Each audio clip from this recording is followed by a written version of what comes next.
What is up? What is up, everybody? Thank you guys so much for tuning in. See, we got the beautiful Lie up in the building. Thank you so much. Says, what's good, good people? Stay supporting my brothers from the A. Thank you so much for tuning in. And we got First Gen Corporate. Thank you so much for your super sticker. Really do appreciate it. All right, guys. So we're gonna be giving some advice to our young black brothers out there. We give a shout out to everybody who is watching the replay. Oh, I forgot to turn it back. Here we go. All right, so guys, let's go ahead and I'm gonna be getting into it. I always want to say thank you so much to everybody who's watching the replay and everybody who is watching the live stream right now. Let me do this right quick. Let me make sure that I got everything together. Let's see. All right. Perfect. So, guys, we're going to be reviewing this video that I saw on CNBC, Make It, and we're going to be doing kind of like a reaction video to it. So, without further ado, let me go ahead and share my screen. Let's do this. Here we go. All right, all right. So let me check to see if the audio is good on my side. All right, perfect. So it's good on my side, so you guys should be able to hear it. Give me a 1 in the chat if you're doing well today. Just 1. All right. There we go. I saw the student loan hit 30,000, and at that point, I realized I need to sit back and really think about what I want out of life. All right. Right off the bat, he came out and he said he saw the student loans hit up to 30,000. It means he went to school, right? If you guys don't know, the title of this video is titled "Living on $25,000 a Year in Greater Baltimore." Okay, so he already dropped the bombshell on us: $30,000 in student loan debt. Let me start it back over, okay? Let's hit that again because we barely got started and we already hearing some stuff. I saw the student loan hit 30,000, and at that point, I realized I need to sit back and really think about what I want out of life, what I want to achieve, and what direction I want to go before I stack up another $30,000, $40,000 in student loan debt. Ooh, my gosh, 30,000 already for undergraduate, and then now he's like, I don't know my direction, what path I need to take in order to progress within life.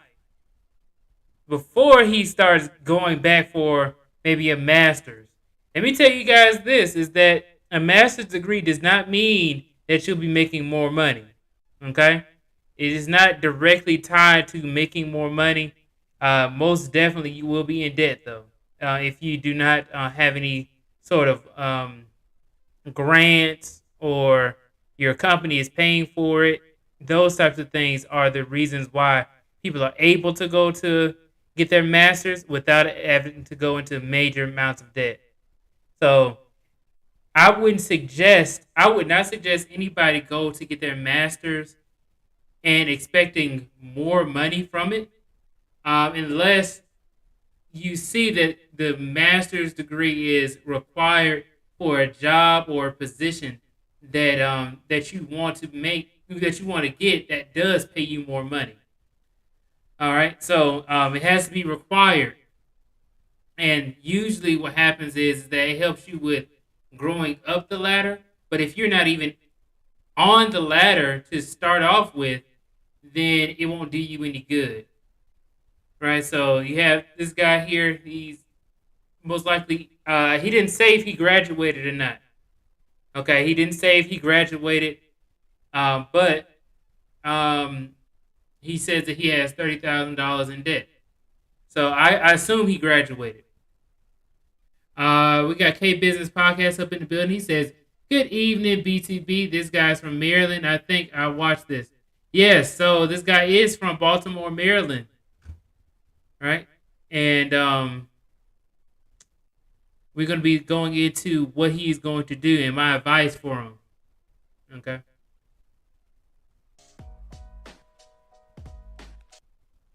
Yep. So it says this 23-year-old, so it's 23 years old, young guy, uh, fresh out of college age. All right. This 23-year-old lives on $25,000 a year in Greater Baltimore, Maryland. Okay. Before we continue on, let's see how much it is for to live in Baltimore.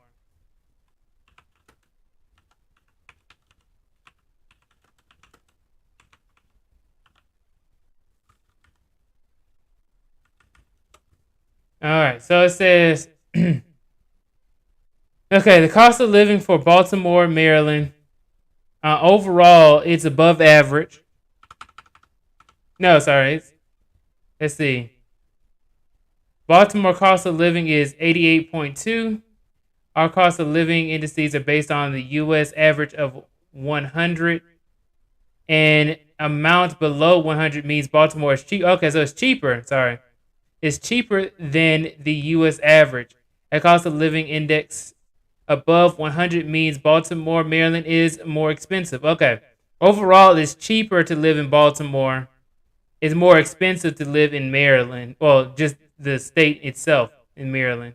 But Baltimore specifically, it's a little bit cheaper. Groceries about average. Healthcare is cheaper. Housing is way cheaper. Yeah, housing is way cheap in Baltimore, Maryland. Median home income, you're making way below the average. Absolutely, yeah, just way below the average. Let me move my calculator. Because you got this. Extra shit, it doesn't matter.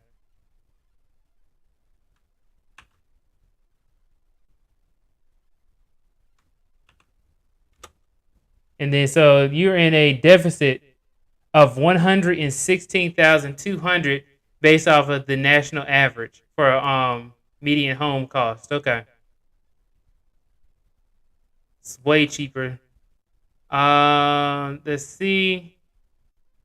Utilities a little bit more expensive. Transportation is more expensive, and miscellaneous is cheaper. All right, cool. All right. So let's see. Let's go continue on with the live stream.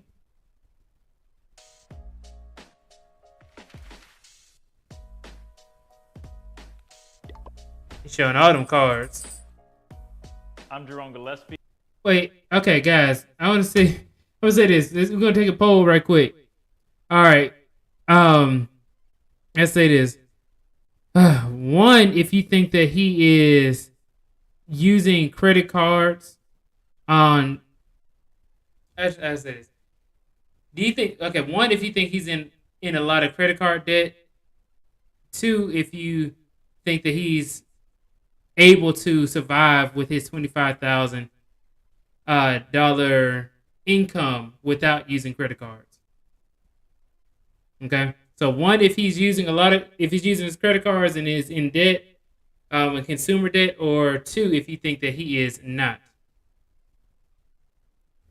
Okay, if he can just live off of $25,000 in Baltimore, Maryland. All right, let's go ahead and get to it.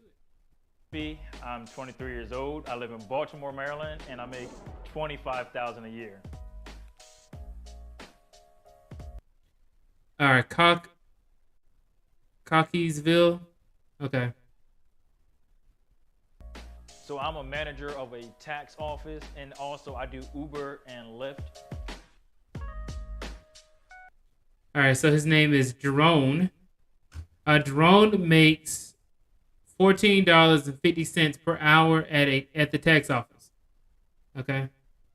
All right, perfect. So we got engineering cannabis says one, he's in credit card debt. Two is that Chris Norwood says that he is able to live off of $25,000 a year without using too many credit cards. So let's see.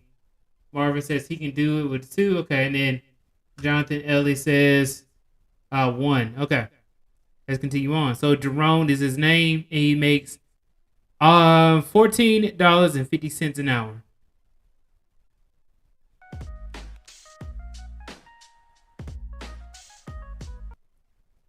All right, his pay as an Uber and Lyft driver is calculated by the mile and a minute. Yep.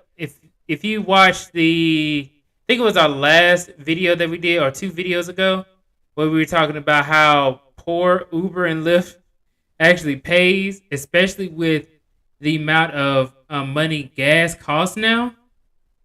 Absolutely ridiculous. And then Christian Hutchinson says he doesn't work full time. Okay.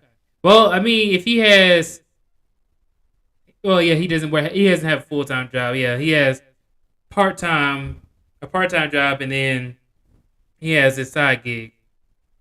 Okay, which is Uber and Lyft. All right. In 2019, most of Jerome's income came from Uber and Lyft. Yeah, I can understand that. This year, since I was only doing pretty much taxes, that kind of lowered my income because, believe it or not, I actually make more money doing Uber and Lyft a lot of the times than when I do doing taxis. The taxis got extended, so I was doing that more often, but I really like doing taxes though because it gives me more knowledge or, human capital, so to speak. So that can actually help me in my future more than probably, doing Uber and Lyft can. Okay.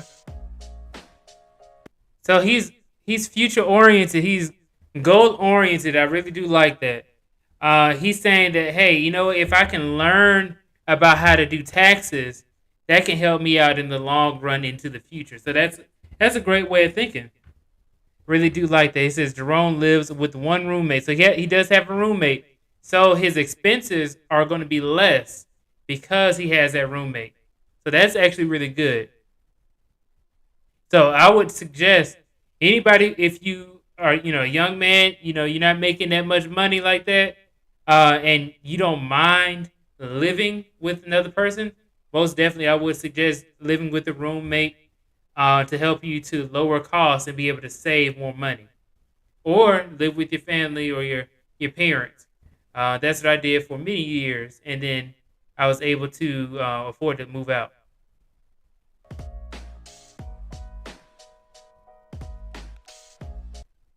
All right, and then Kenneth B says we used to live in the same neighborhood growing up. Yeah, that's awesome. I'm glad that you see we're getting some people who actually know the guy. He's a good kid. Okay, he seems cool though. But let's see. So Christian Hutchinson says I was making more than that 14 years ago at that age. Well, dang, Christian, you gotta rub it in, man. You gotta rub it in. Everybody has their own differences, has their own upbringing. He's gonna be making more money in the future. So, but I like that he said that he's trying to learn a skill that can help him out um, financially into the future. That's a great idea. So he says he lives with a roommate and he pays $8.23 per month in rent, electricity, and Wi-Fi. Okay, so he has a lot of things paid off with just $8.23, $823. So he is making some extra money outside of just his major expenses. Rent is always going to be your biggest expense.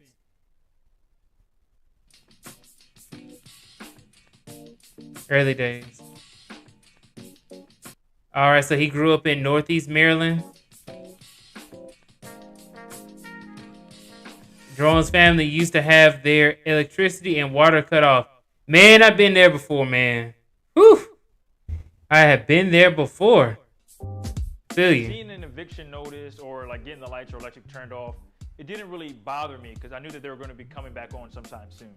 But to me, I felt like those were just things that happened every once in a while. Perhaps maybe that was the reason why ever since I was a little kid, I was extremely frugal and tight with my money.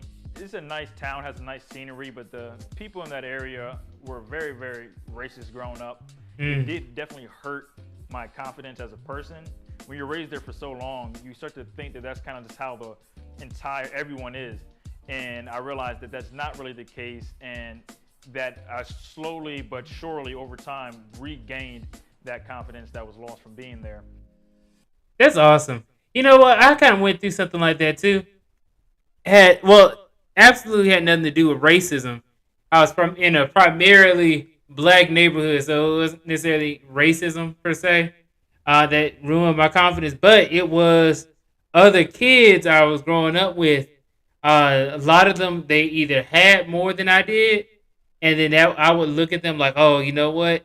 They would talk down on me, so it kind of ruined my confidence. But then now that I'm older, I'm doing a lot better. So then that also brought my confidence back up, right? So that is something that you go through as a young man.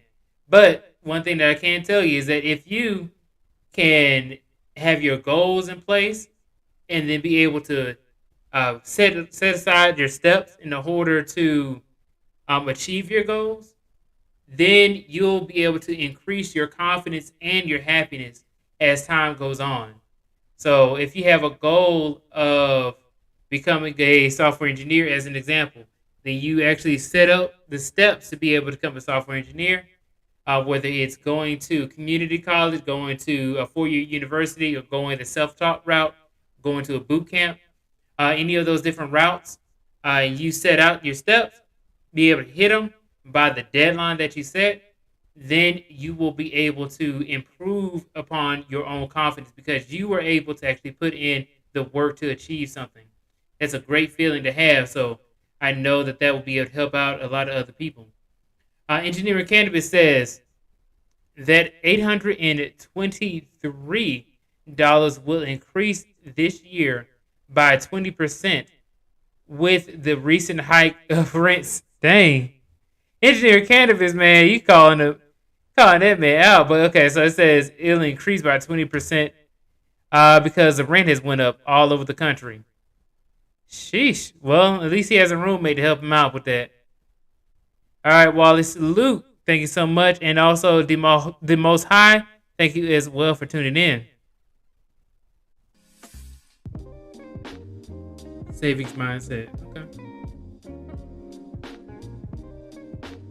All right, so he started college in 2014. I started college in 2013. Okay. So he did it in Frostburg, Maryland.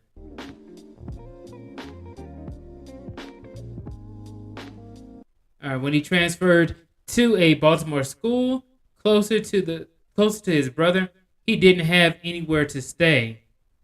He couldn't stay with his brother? I was living with my girlfriend at the time, and Okay. her roommate didn't want me there.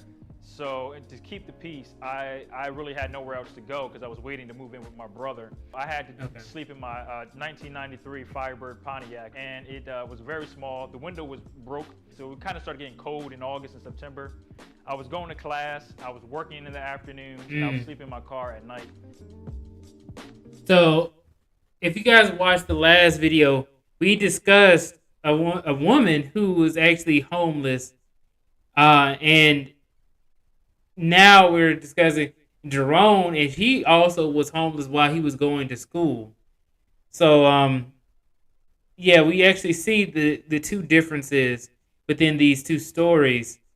Yeah, so he went through a lot as well. I'm just like he got used to living in a bad environment when it was like, okay, you lights and your water getting cut off, or lights and electricity getting cut off. Same thing. Lights, water, or gas getting cut off while you're growing up, and you just get used to it. And but he's still able to actually go to school. So I got to see what he went to school for. So he also had a girlfriend as well at the time.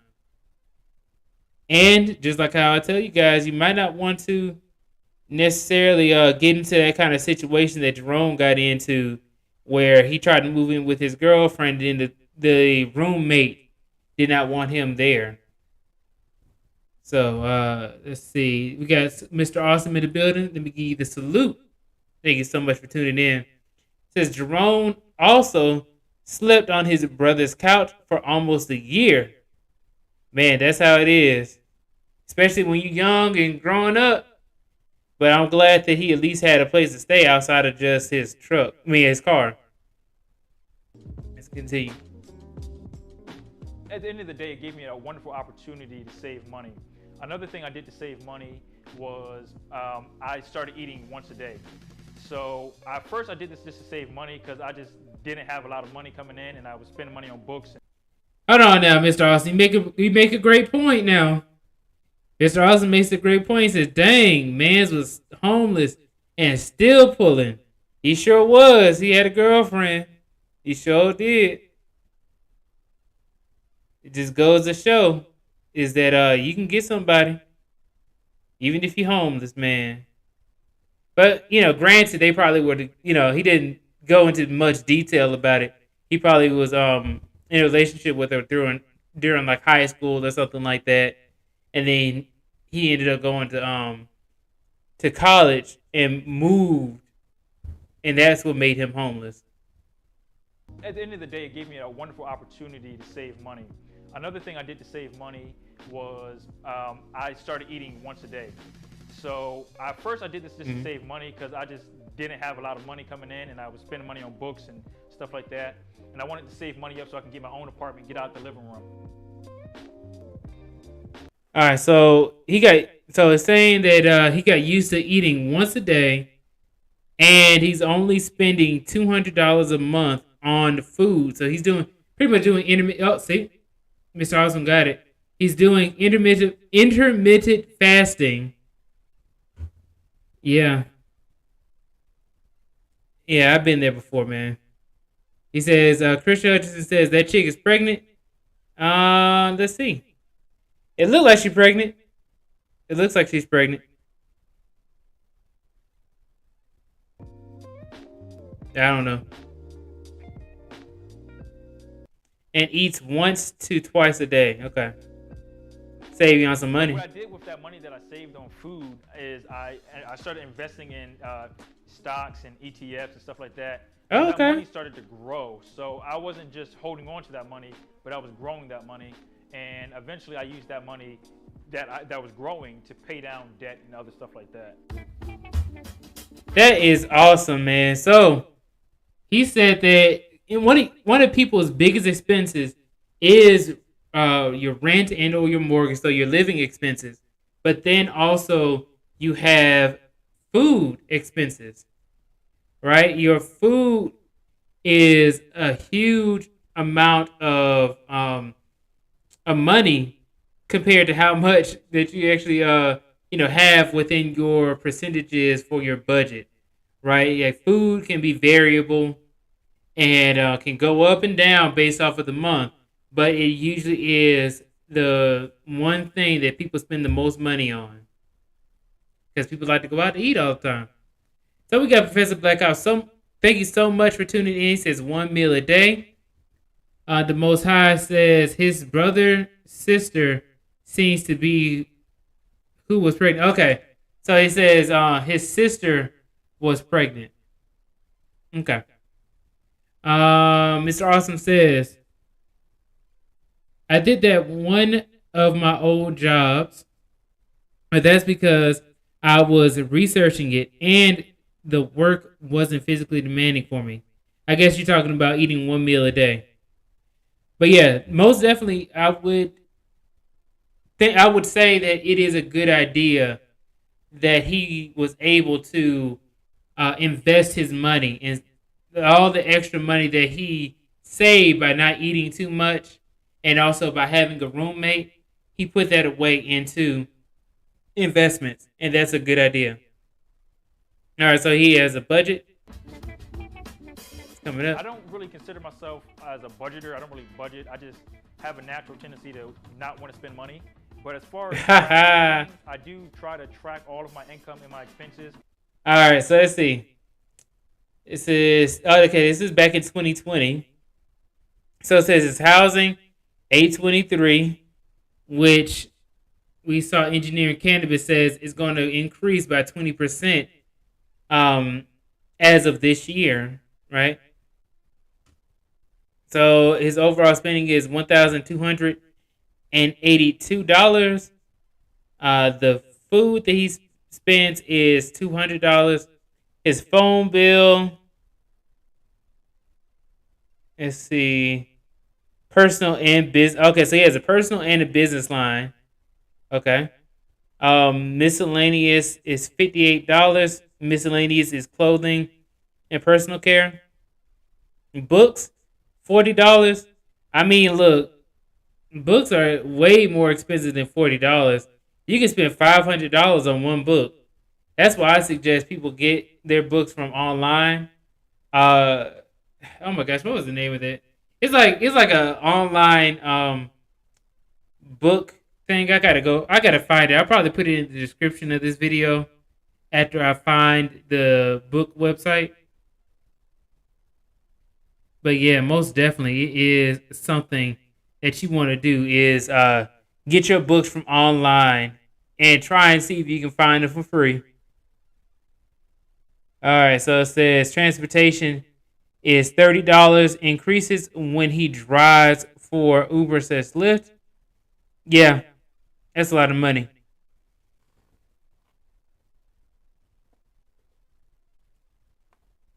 Mm, let's see. So you guys, $40. I mean, that's probably gonna be 80 now. For his it's $30. I mean, it's probably gonna be $80 for his transportation now because it's so expensive. So yeah, the Most High says Amazon used to be the book plug. Yeah, man, Amazon was cool and all, but one thing happened is that you have to watch out who you actually buy the book from because I remember one time I was late returning the book like a I think I was late like a day or so, and then they ended up charging me for the rental fee and the full price of the book. So I had to pay $500, and then I had to pay for the rent of the book, which was like I want to say it was like $100 to rent or something like that for the semester, or probably less than that. It probably wasn't that much. Let's say it was like $50. All right, let's say $50 for rent of the book, and they ended up paying $550 for a book that they were only selling for $500. Absolutely ridiculous. But that's also to say, hey, turn your books in on time, especially when you're in college. Uh, Subscriptions is $24. Netflix and Audible. Didn't Netflix just go up on their pricing this year? I think they went up to like $15 or something like that. It's absolutely uh, way too much more money. Too much money for some Netflix. Chris Norwood says 2 meals a day is all that is needed. Some days I do one meal, like once a week. Work out at least 4 days. Hell yeah, Chris Norwood is on it. Hey, we got Primal Studies up in the building. Thank you so much for tuning in. On like an income statement, and then also I do a balance sheet. I'm gonna stand up right quick. I recently started categorizing my expenses, and also I kind of track how much increase and decrease each of my asset categories and liability categories have grown over the course of. Look here, man. This guy is so ahead of his time. He's so above what most people actually do for their budgeting. He says he's not a budgeter, but then look at this, man. He has his Experian open. He has his Google Sheets where he actually has the the income charts, his income versus his expenses. Yeah, he is on it. To the year, and I also track my savings rate.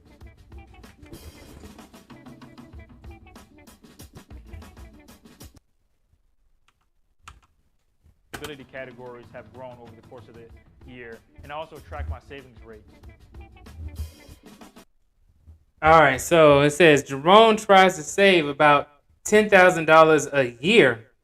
$10,000 a year, and you're only making $25,000 a year.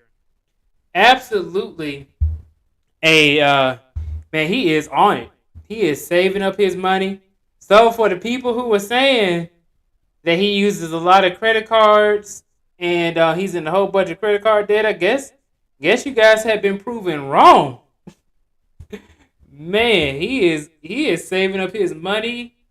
He is not spending much at all. He's living below his means, and he's able to invest his money, be able to save, budget, all kinds of stuff. He is doing well, and this is coming from the guy who said that he was used to his lights going out. He was used to his water going out. He used to sleep in his car. He got kicked out of his girlfriend's apartment because of the roommate, and he stayed in his car and then slept on his brother's couch for a full year, and he is now able to save $10,000 a year. All right, Christian. Then Christian Hutchinson says it's impossible. He says numbers don't add up. All right, we're gonna have to crunch the numbers then, Christian. We're gonna have to crunch the numbers. Let's see what else they say in later on in the video.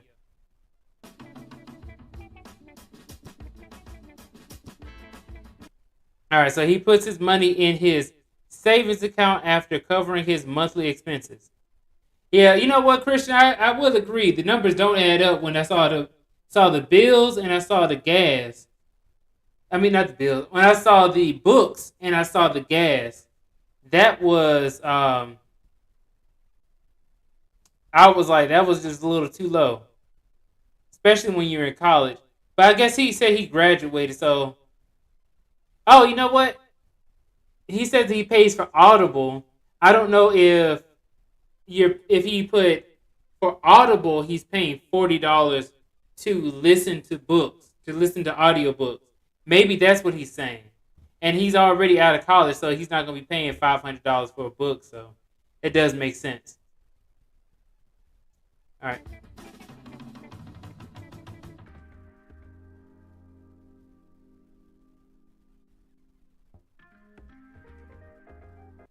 He got a new car. Okay, he got a Ram. Let's see. Jerome started his investing journey. Jerome started his investing journey while in college. Let's see. I had like almost no money in the bank account. I had like $40. That was like in 2017. I just decided that I was never going to have less than $100 in my bank account ever again in my life. I just started buying stocks, and I just started researching companies and trying to figure out what I need to do to make intelligent investments. Eventually, I learned about a Roth IRA. And basically, the Roth IRA was another thing that I started putting money into. I mean, it seemed like a wonderful deal. I love making tax-free money, so I decided just to put money in there. All right, so dang, he took out of his Roth IRA to pay off his student loans. Okay, it's a Dodge Avenger. Thank you so much. I'm not a car guy. I know it's a Ram, a Dodge, or whatever. I know it's a Dodge car, but it is it's an improvement from his last car. So it says, and recently withdrew $8,500 to put towards his student loans. I don't know. I don't know if that's a good idea. I mean, I'm not sure if pulling out your Roth IRA at 23 years old just to pay down your student loans. Honestly, if you're able to save $10,000 a year, why not just pay off your student loans in 3 years? Yeah.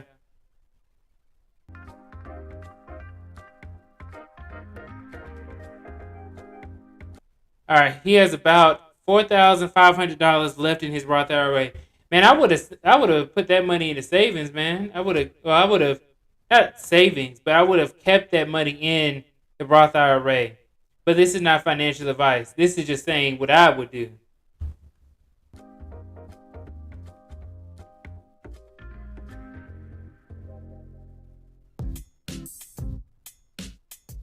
When I was All right, so from high school to higher education. In eighth grade, I was diagnosed with a heart condition that was potentially deadly, and the doctor Mm. said that if you exercise real hard, you could die at any moment. So I continued exercising hard. I continued living my life the way that I wanted to live my life. I There you never go. really thought that I would make it past high school because in eighth grade they told me that I could die at any moment. After that situation happened and I actually got to the point where I was graduating high school, I was kind of like in shock because I never really thought about what I wanted to do after high school.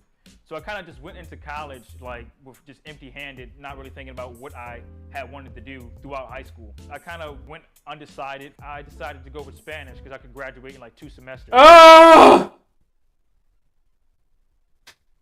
Oh my God! Whew! Did you guys hear that? I'm sure you heard me screaming in agony, but hold on a second. College like with just empty-handed, not really thinking about what I had wanted to do throughout high school. I kind of went undecided. I decided to go with Spanish because I could Oh! Oh my God! He said he went undecided. He went to school for Spanish. Oh! Poor K. Poor K. graduate in like 2 semesters. But I didn't feel like Spanish was really what was going to help me get to where I was going in life, and it just didn't seem like that would be a very good return on investment. I saw the student loan hit 30,000, and at that point I realized I need to sit back and really think about what I want out of life, what I want to achieve, and what direction I want to go before I stack up another $40,000 in student loan. Oh my God. Oh my God. Oh, bro. Oh my God. Do y'all hear this? $30,000. $30,000 in student loan debt for a Spanish degree. Oh my God. Poor K. Debt. All right, Jerome dropped out. Oh my God. No.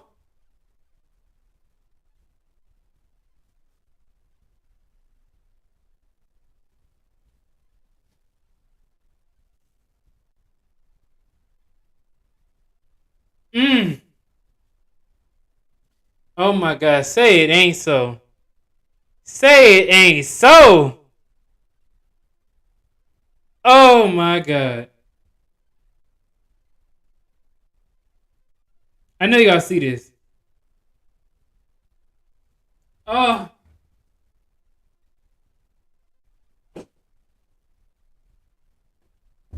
Do y'all see this? This man right here. Oh. He says Jerome dropped out of college in 2018 as a fifth-year senior. He's 1 year younger than me.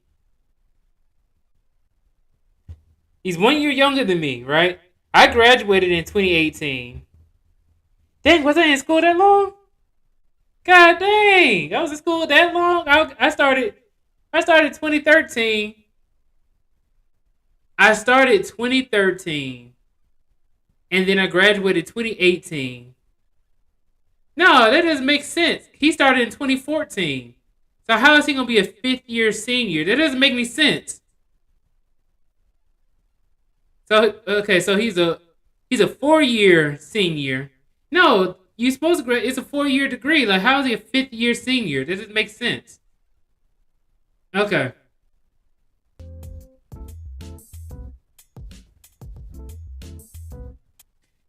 All right.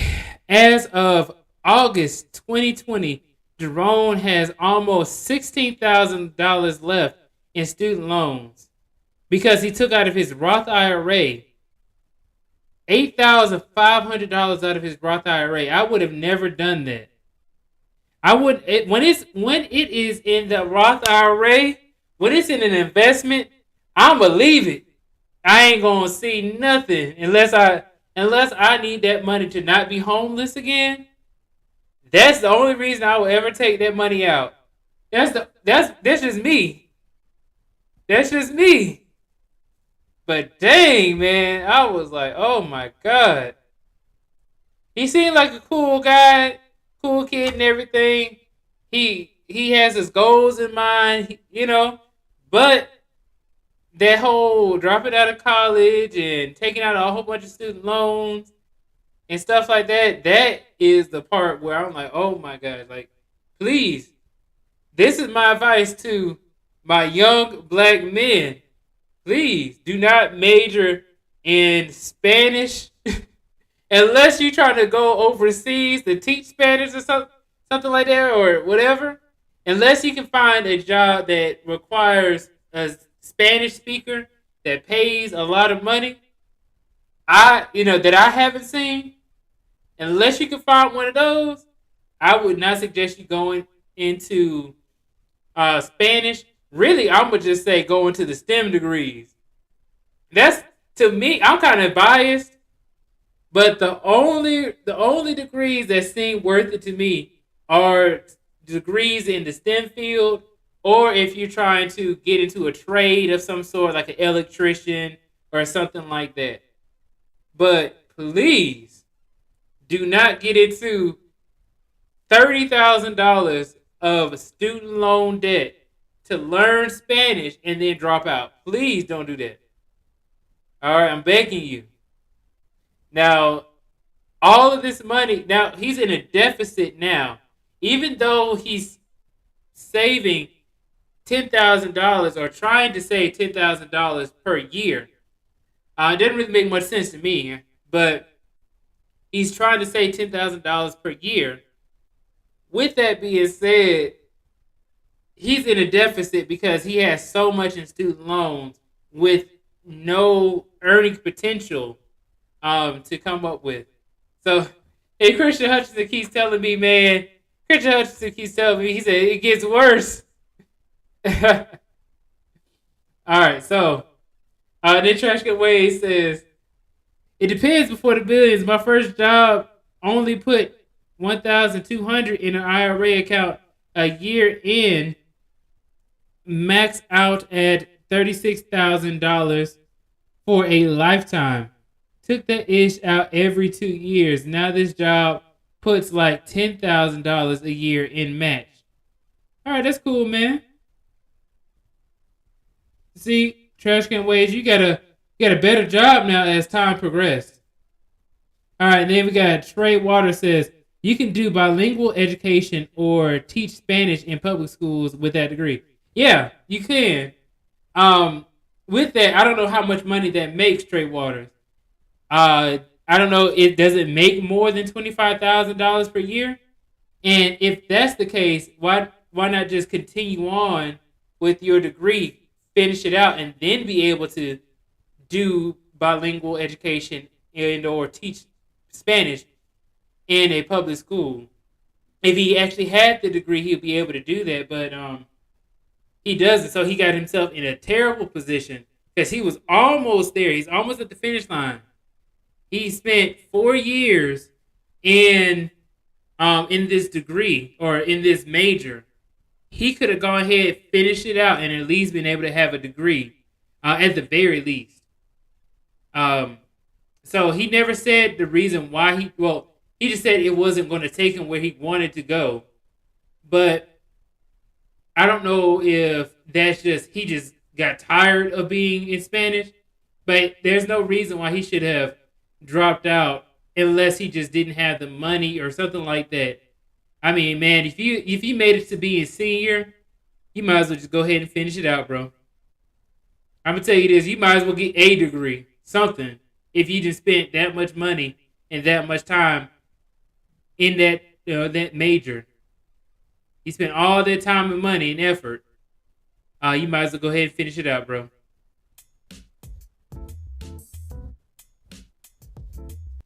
All right, his student loans are currently in forbearance. Shout out to the forbearance. I may go back to college. I know Uber has this program. If you hit 3,000 rides, they might pay for online college for you. So I want to.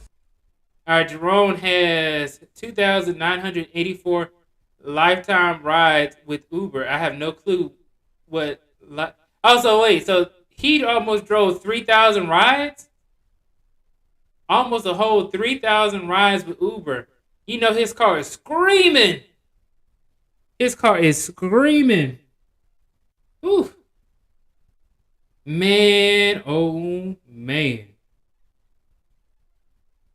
And Uber doesn't pay that much.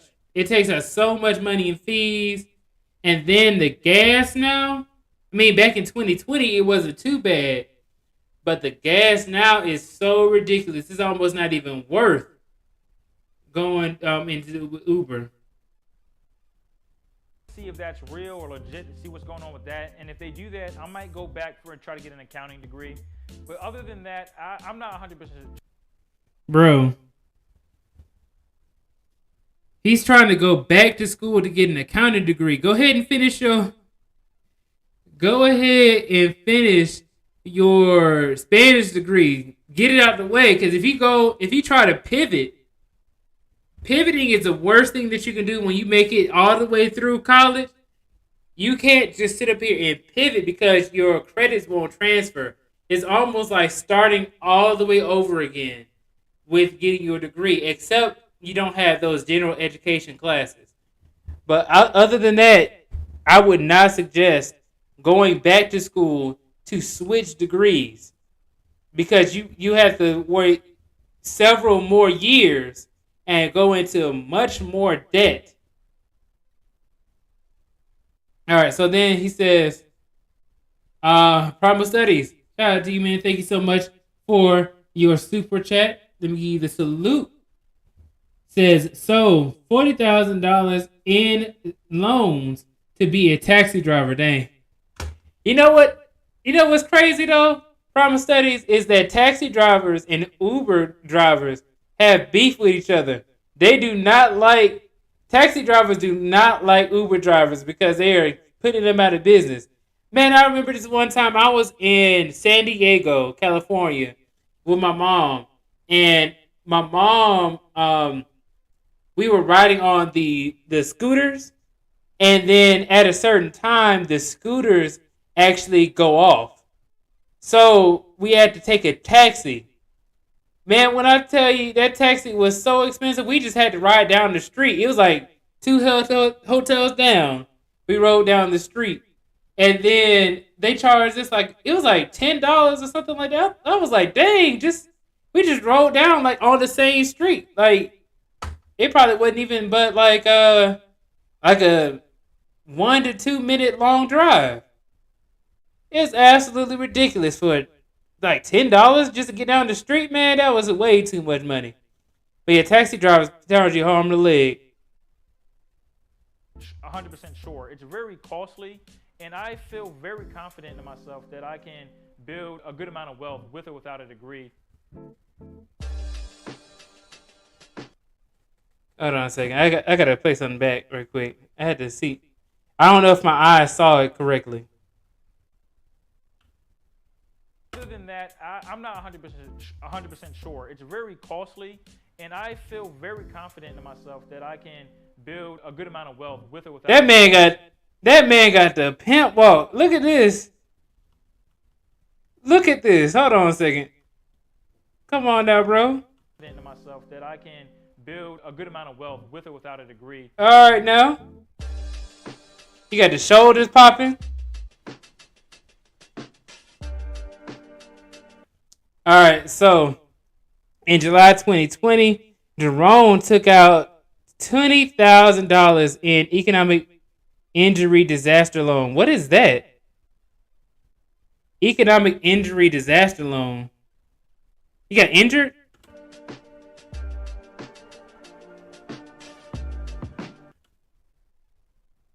This will help him cover business expenses, including gas and maintenance on his car. Wait, he took out a PPP?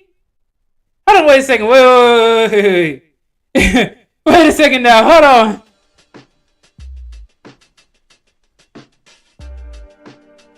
What the hell is this?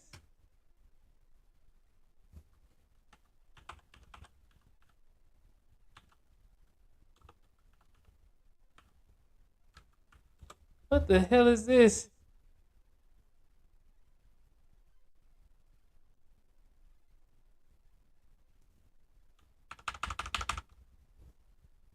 Okay, as of 2020, we are not able to accept applications for the COVID, blah, blah, blah. Borrowers can request increase. Is this the same thing as the PPP loan? Is this? What is this? Maximum loan amount, loan term. Wait a second now. Man, he took out $20,000? That's a whole year of his income almost. Why would you take out a whole year of your income and you still driving Uber? This is in the very beginning of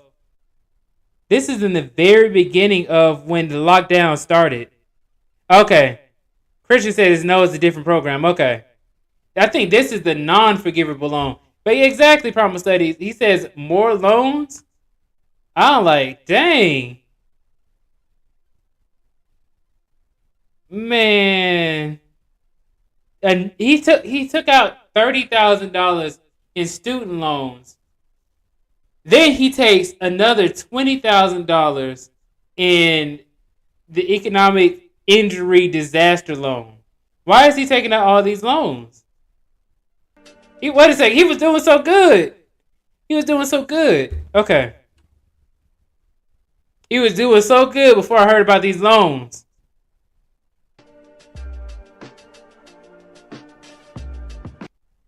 Oh my gosh. This will help him cover his business expenses, including gas and maintenance on his car. Oh my gosh. I figured the interest rate was 3.75%. I could almost guarantee, based off my calculations, to get a higher return on investment than 3.75%. Oh! Guarantees! Guys, guarantees. You cannot guarantee how much money you'll be making into the future. Not like this, man. I would have consulted an accountant because this is not financial advice. This man said that he can guarantee, based off his calculations, how much money he can be making off of Uber. Uber is, you can't really calculate that. It's not like a set amount of money. Oh my gosh, I used to drive Uber. Man, I used to be like $5. I used to make like $5 sometimes. Sometimes I make 10. I had to drive to two places just to be able to make $15 back to back. That's how you make them. That's how you make money in Uber during surge time, and then make you drive two places or two people at the same time. That's how you make some money though in Uber. I ain't gonna lie to you, but it's still not a lot of money. It's still not a lot.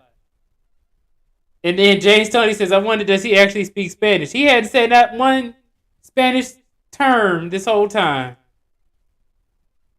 Hadn't heard a lick of Spanish. But let's see. Either with Uber and Lyft or some other endeavor. He probably does know how to speak Spanish, at least some Spanish words. He may not be a conversation. He might not be able to speak Spanish in a conversation. But let's see. Jerome is required to start repayments in a year. I think they actually moved that back. So this was oh, you know what? I don't know. I don't know if they're talking about the economic injury loan or his student loans. The student loans have actually been pushed back again.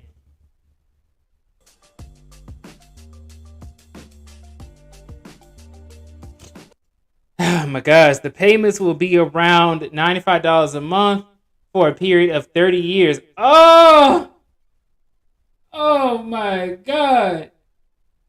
Oh.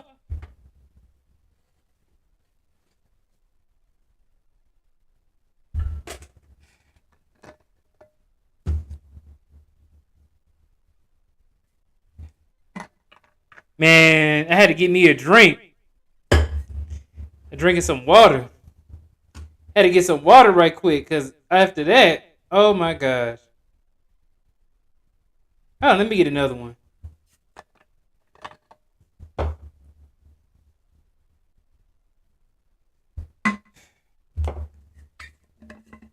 And drink all my water.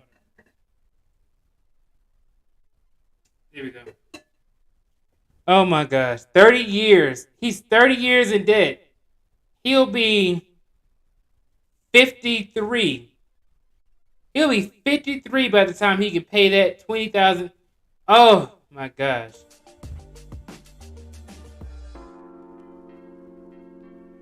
53 years old. I drive for Uber and Lyft as soon as I possibly can. I want to move on to something that is probably a little bit more lucrative and that makes a little bit more money. I would like to actually get into software engineering and there we go. There we go. But even still, bro. Even still, $20,000, even for a software engineer. I mean, hey, look, man, that's still a lot of money. You got almost $50,000 in loans and debt. Man, it's gonna take you some years to pay that off. You got to be intentional with it. But it's all right because he can save up $10,000 per month. I mean, per year. At somewhere down the line, get an accounting degree perhaps and work in that field. Wait a second, which one are you gonna do? Which one is he gonna do? Hold on, let me go back. I missed something. I need to know. I plan to stop driving for Uber and Lyft as soon as I possibly can. I want to move on to something that is probably a little bit more lucrative and that makes a little bit more money. I would like to actually get into software engineering and also maybe at somewhere down the line get an accounting degree perhaps and No.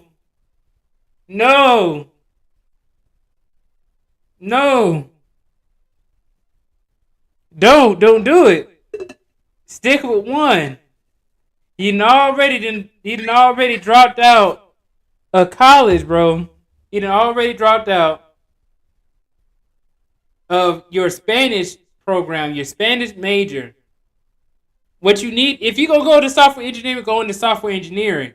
I would not suggest going into more debt for an accounting degree because even after you get your accounting degree, you still have to take other classifications to be able to become a CPA or a certified financial planner.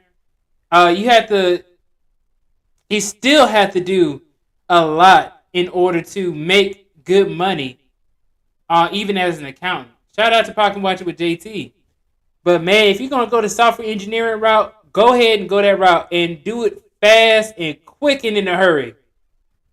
Don't be sitting up here waiting around. You saw the lady yesterday. She said she was a perfectionist, and that was the reason why she wasn't able to get her license, her beauty license. Well, this guy right here, man, you need to go ahead and quit Uber and Lyft for right now. Go ahead and study up to be able to get into a job in the software engineering. That'll probably be your best bet. And work in that field as well. I want to have enough investment income to cover my monthly expenses, plus be... What is up with these shades? What is up with these shades? What is going on? Hold on a second. Get an accounting degree perhaps and work in that field as well. I want to have enough investment. Man, sometimes you just gotta block out the haters. Monthly expenses. Go ahead then, bro. I ain't gonna get mad at you. Go ahead and block out the haters. Plus be able to save 50% of my income thereafter. But another big investment goal is I want to buy my first piece of real estate. Right now, I pretty much have everything that I could want and enjoy in life. I have a family and friends that I enjoy and that I care about. So I really can't have much to complain. The only thing I don't have is just financial freedom completely, like investment income. Bruh, you far away from financial freedom, man. You in debt slavery. $25,000 a year that he's making. Making $14.50 at a part-time job. And then you're in almost $50,000. Almost. It's not exactly. It's almost $50,000 of student loan debt. And now you're talking about you don't know what you want to do. Enough to cover my expenses, and or passive income enough to cover my expenses. And that's only really my next goal, is just to have enough passive income. But everything else in life I pretty much already have. The only thing that income could do is help me reach that goal a little bit faster. Right about now, I am thanking myself every single day for that decision that I made, to sleep on that couch, to eat once a day, to live that lifestyle, so I don't have to live that lifestyle ever again. Man, you so close to living that lifestyle. It's ridiculous.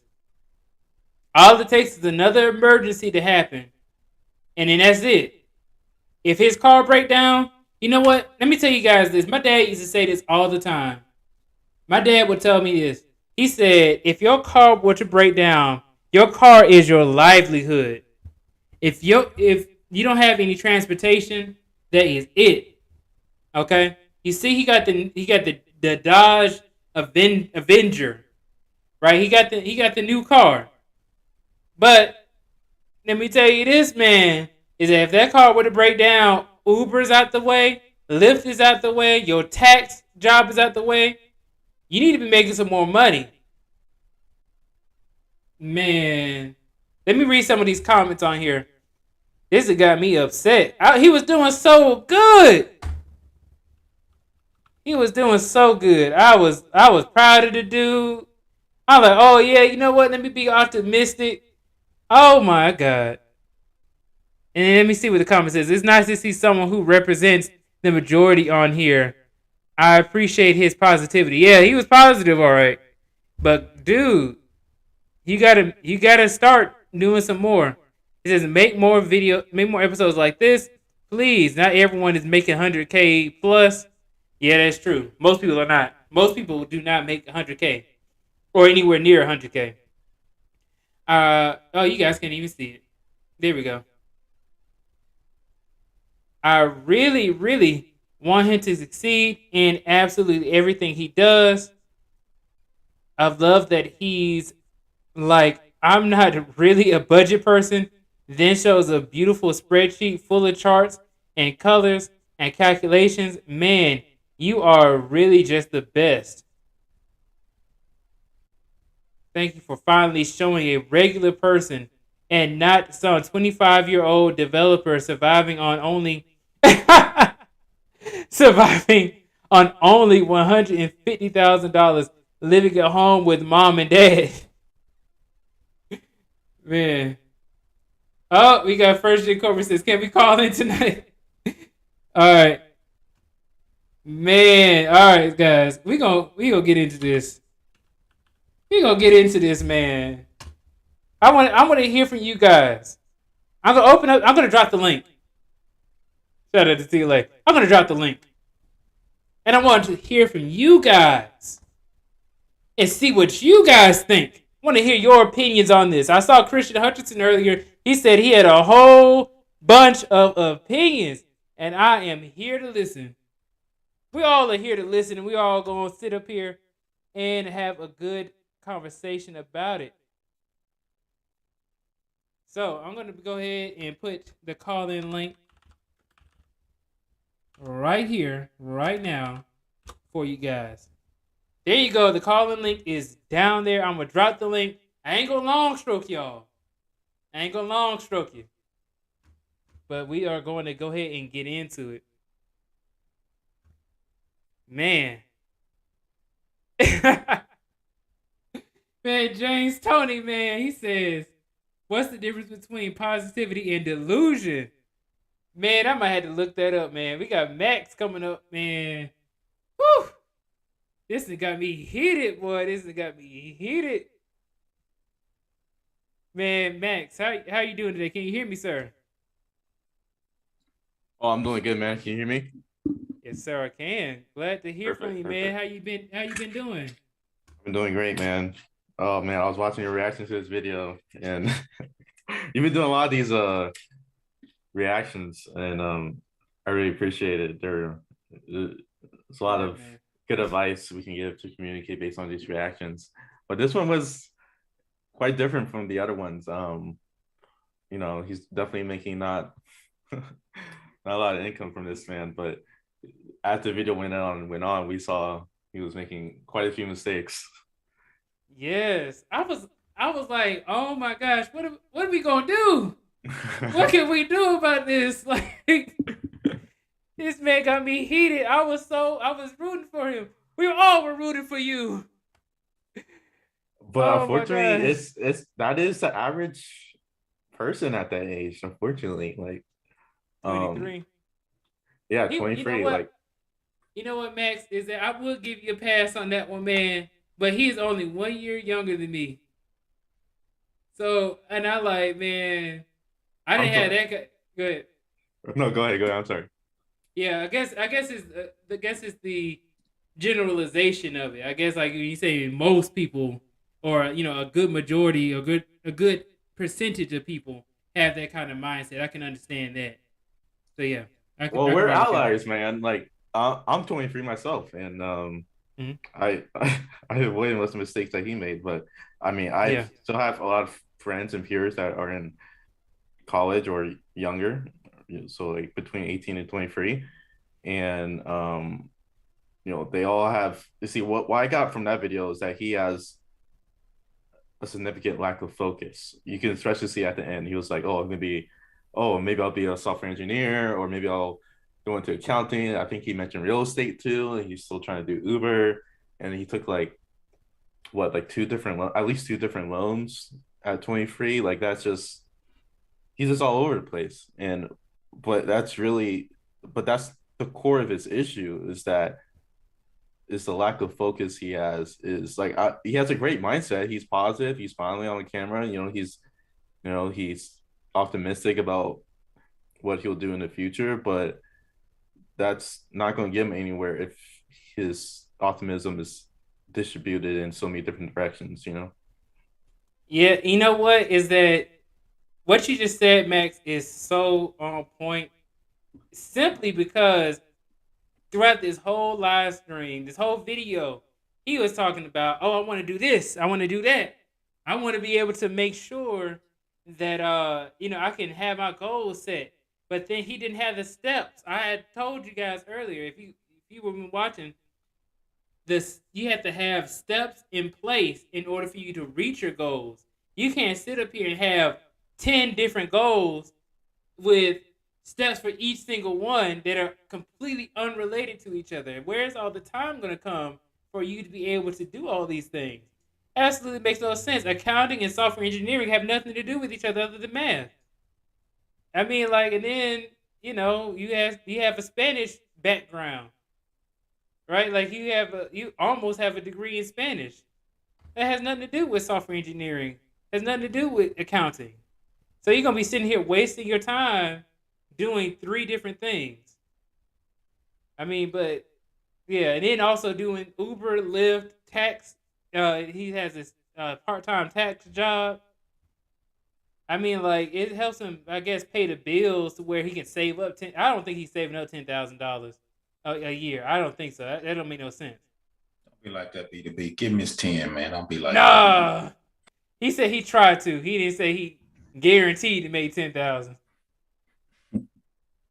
You know what? But he said he's guaranteed to be able to make more money based off of getting this loan of 3.7% interest rate that he has to pay back over 50. Well, he's gonna be like 53 when he can pay it off. That's He can pay it off early. He can pay it off early, B2B, man. You need to be more optimistic, man. I'm the grumpy one on this panel. Go ahead, B2B, man. You know what? But I know that we have Mixmaster Miko and then First Gen Corporate. I know you guys came up first in that order, and then yeah, go ahead and go to you, Professor Black Ops.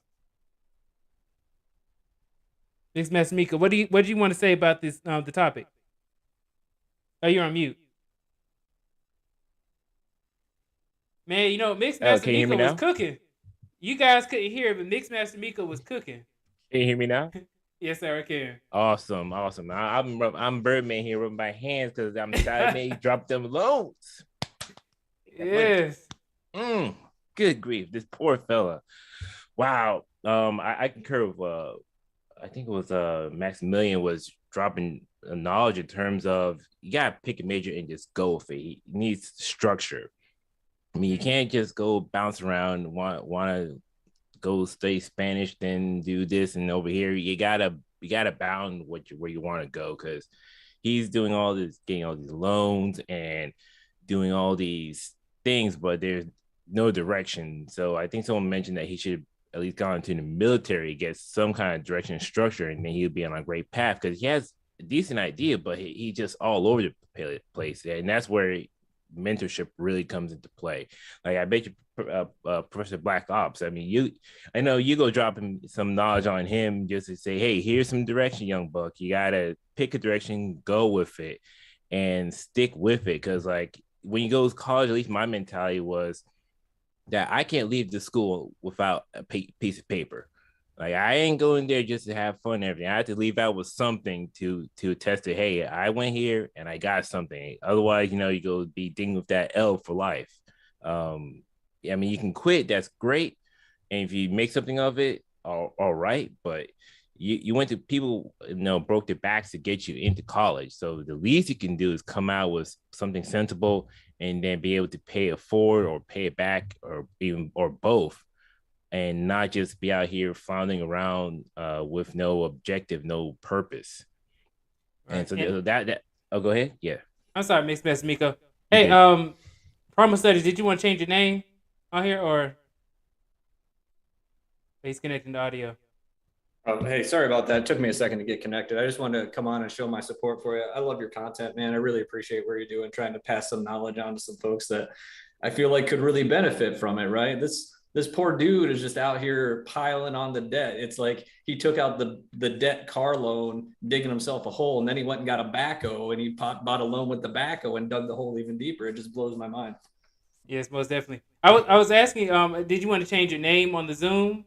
Oh, what do I have up? Oh, I didn't even see I had it up there. That's fine. Y'all can know who I am. It's not like I'm not out there with a business thing or anything either. So all right, I just wanted to make sure before I showed it. No, it's all good, man. I appreciate you. But I heard some of the other folks in the chat, and they were saying about, God, there's so many options that you could exercise to have college paid for you if you just go out and find it. There's all sorts of scholarships. There's all sorts of civil service programs. There's military options. There's all sorts of options out there. If somebody just kind of points you in the right direction, there's an option just about everybody can qualify for. And maybe you don't get all of college paid for, but you at least get some of it paid for. I mean, it's just, and the whole Spanish as the 5-year degree program and didn't even finish it. And I'm just like, come on, man, you're killing me. Yes, most definitely. Man, now, Mixed Master Miko, I know you had a point. Go ahead and finish up. Oh yeah, I mean that was pretty much a point. As Matthew just highlighted, just if he found a mentor, or he had I don't know if he had a father figure in the house, just give him a direction, go down, and just execute all the way to the end. I mean, don't stop halfway and choose another direction. That's very flighty and very unstable for him, and especially, and it's going to hit him hard later on in life. I mean, he's too young to be making these type of decisions. And then I wasn't sure, and I think I believe it was Kimo who mentioned, no, it was Mr. Awesome, about I believe there's a penalty with Roth IRA, because it's post-tax for early withdrawals, take a penalty for early withdrawals. So I don't know how he was able to pull that off and then being able to survive the way he is surviving. It's just very it's very unstable, just kind of like fly by night type deal. Yeah, I would like that 8,000. He put over $8,500 out of his Roth IRA. Now, I was just like, oh my gosh. And then also Marvin is the one who said, didn't he have to pay off the 401k loan too? And then Max says, I think he just pays a larger tax penalty on that 401k. But yeah, you have to pay that tax. And then First Gen Corporate, I know that you are up next. Go ahead and speak to us about the topic, or if we were correct. I know that you're the finance guy. Yeah. So can you hear me? Yes, sir. Sure. Yeah, I think this is the most animated I see you get B2B. I don't know, something maybe this Jerome individual, he's so close to our age, or we can kind of picture ourselves in his shoes. Well, I'm far away from his shoes, right? Um, but it kind of it saddens me that the steps this young man has taken, like everyone says, concur with everyone's sentiments. It seems he lacks direction. He desperately needs a mentor. However, I do see some positives. His debt load is pretty low. So if he were to, go back to community college, get an associate degree, maybe focus on something business related, go work for a corporation. There's Whole Foods. I think they pay for a college degree. Walmart can pay for a college degree. So there are tons of avenues where it may take him a little bit later, and he'll be an older graduate. However, if he's to go back to community college is pretty affordable.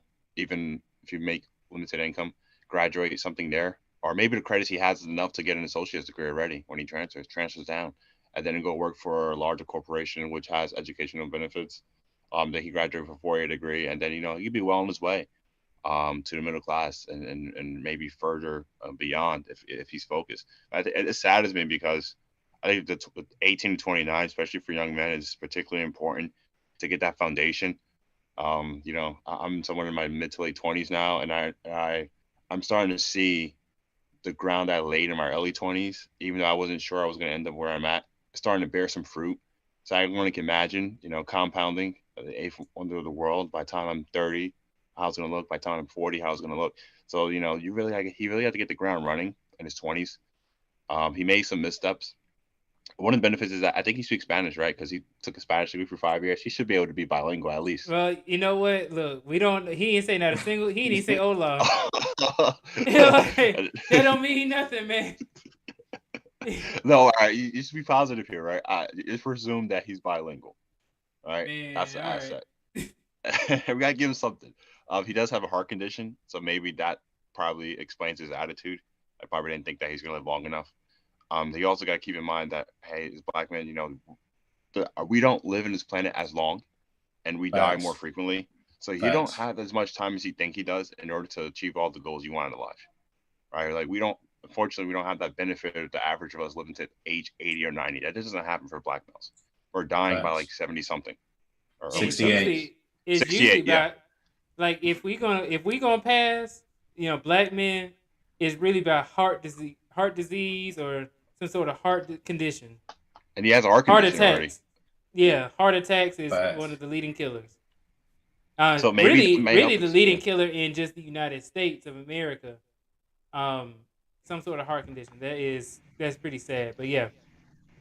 Yeah, so I think that partly explains his behavior. He didn't think that he's gonna make it, wasn't gonna make it past 25 type of mentality. So he didn't really look long term. I just think this is like a cautionary tale, particularly for men. It's like, man, we really can't drop the ball in our 20s. I'm sure maybe the older men in our panel can speak on how the moves you made in your 20s made you who you are today, or maybe the moves that you didn't make in your 20s, if you'd have spoken to someone like us or me or B2B and tell us, hey, these are the moves I didn't make my 20s that I wish I made my 20s, and I've probably been in greater pastures now. But I always think the 20s is so important. It's extremely important, and for him to be on in his mid 20s with not a degree in 2022 in America, just content, just making 25. I don't know how. I don't understand the mentality personally. Like 25K, you're content with that, and like I always say, it's only so much you can save. There's no limit to how much you can earn. He should really focus on obtaining or developing high skills so you can make as much money. So you have to scrimp pennies. You don't have to do all that. Like saving $10,000 a year is not going to make you a millionaire, man. Like I hope he has to scale that. So him making 25, he needs to figure a way to double it to 50. Right. And then by the time he's 40, double it again to 100K. Like he needs to scale that because 10,000 is not going to make you a millionaire. I'm sorry. Right. Thanks. And also we got Textual Chatter up in the building. He sent in a $10 super chat. Thank you so much, Textual Chatter. He out here, he driving, saluting, and he out here sending in $10 super chats. He the real MVP. Let me give you the salute. All right, but be safe though. Be safe though, man. Don't be over here driving the super chat and then getting into some accident or anything. Go ahead and make He's got insurance. Safe. He's got insurance. He got money now. Go ahead, B2B. Shout Man, out to Texas Chatter. Shout out. That's my guy. Shout out to Texas. we want that man Chatter. to be safe. Facts. All right. So we got the Tip Network. Thank you so much for your super chat. He said, just pure love. For the pure love of no comment, no question. Just pure love of the game. Thank you so much. The Tip Network. So shout out to them. Thank you so much. All right, guys. So Professor Black Ops. Let me go ahead. What's your advice to this young man here? Because I know you better go ahead and drop the gems. Yeah, y'all already gave me the gems. I don't need to drop none, man. Like you said, I think he needs to get focused. For people who don't know me, I'm actually a professor in real life at a community college. I think that's the blueprint.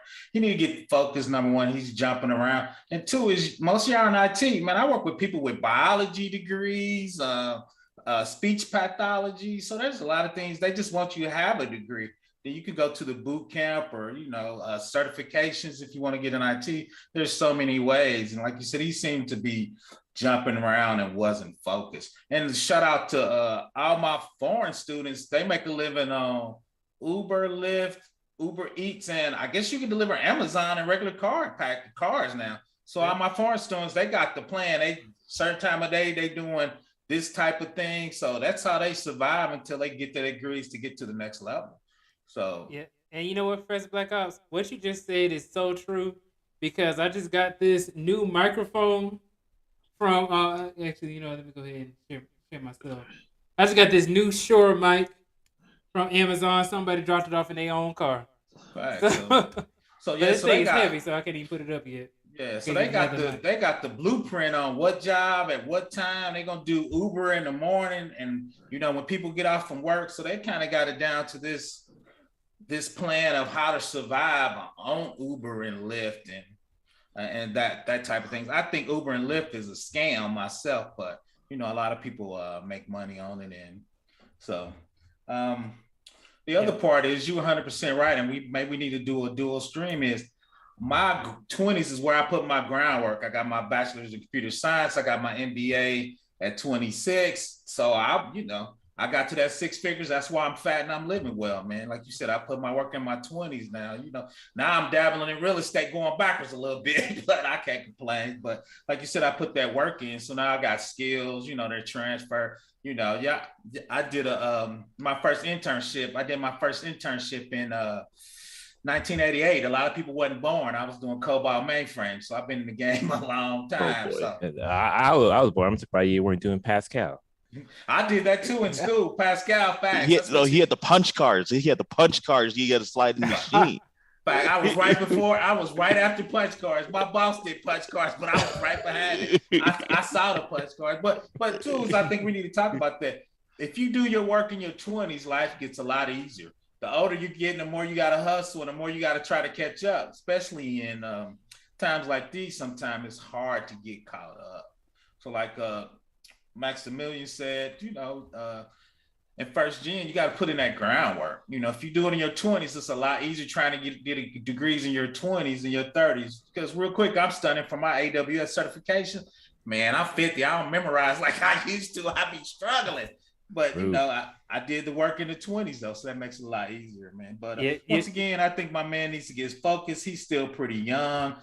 He needs to get in an organization where he's getting some good ass health insurance with that damn heart condition. That's why you need to work for big companies with nice benefits. That kind of helps out. But I'm gonna throw it back to the panel. I can get on my soapbox and talk forever. I'm gonna throw it back to don't get off. Don't get off. You just started. I got to give it back to B2B. We got to share up here, but no, everybody drop gems. Like I said, my foreign students, like B2B said, they're doing Amazon, Uber, Lyft, Uber Eats at a certain time of day. So they're piecing their life together. So shout out to the panel, everybody dropping gems.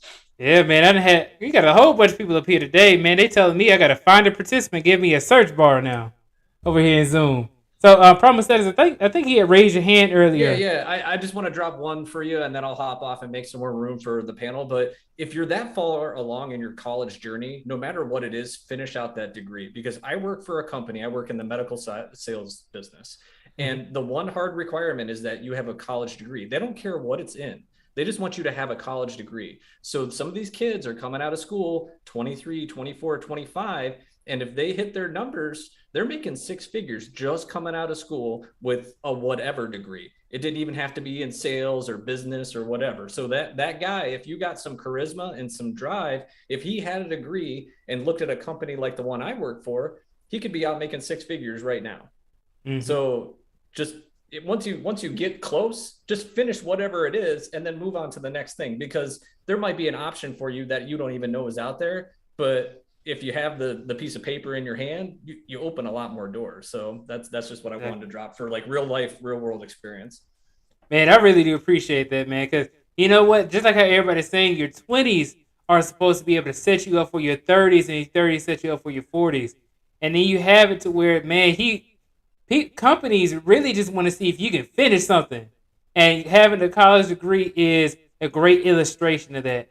Hey, I started something and I was able to complete it. Mm-hmm. So thank you so much for that. Yeah, appreciate you all. Yeah, enjoy the rest of the afternoon, guys. And salute. Appreciate it.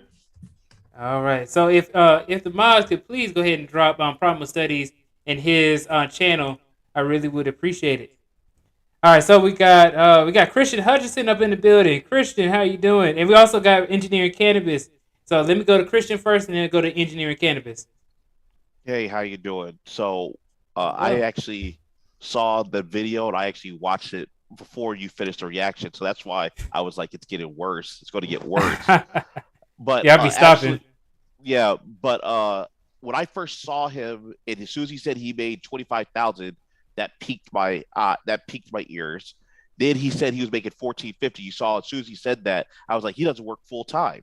And so this is like, so I don't know, people in the audience, let me explain something here. See, this is what people talk about when people are faking it till you make it, or you hear about, because we're in the manosphere kind of, you hear about, some of these women say these guys, they they're faking it and you can't, there's no way to tell. See the untrained eye, I saw this right away what was going on with him because of the numbers didn't add up. And so first of all, he said, let's start with the amount of money. As soon as he said what he was making, I knew immediately that he didn't work full time, because he said, I make $14.50 an hour. It's like, well, and then you're saying you're driving Uber or Lyft, you're at 25 grand. Just back into the number. What does that mean? Just think about that. Then the next thing it goes to, additional thing that came up was he said that he hadn't finished school, and he said he stopped going to school. Well, this is the thing. Everybody who's went to college, and I think everybody up here has finished college. Everybody who's been to college knows that once you get to 90 credits, the school wants you to finish.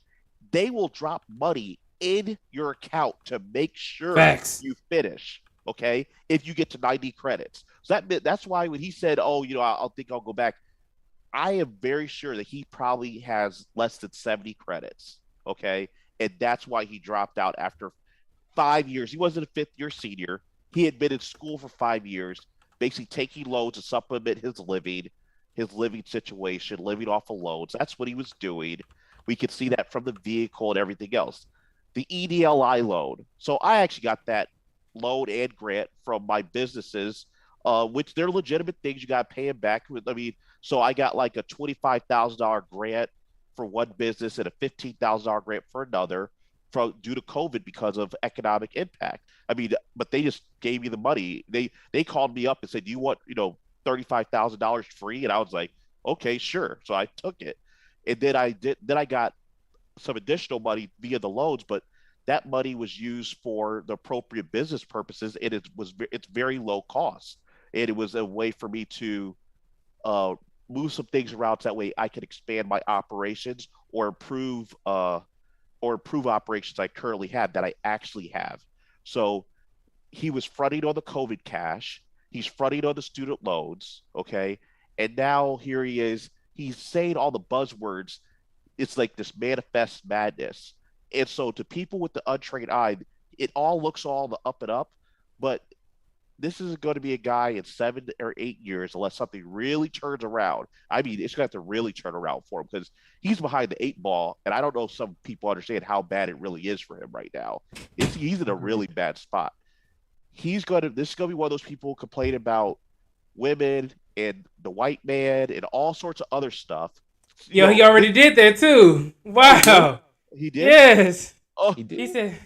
He said that in the beginning. He said, he grew up in an area where it was really racist, and that actually hurt his confidence. Okay. So I can see that, but you can still persevere through that. Let's be honest. We've all been around a few years. Don't we already know this guy's this is a textbook. We could write this character up until he's 40 years old right now. We've all seen this guy. It's really pathetic. If this was my son, I'd be highly disappointed. You'd be more than highly disappointed, man. I was like, dang.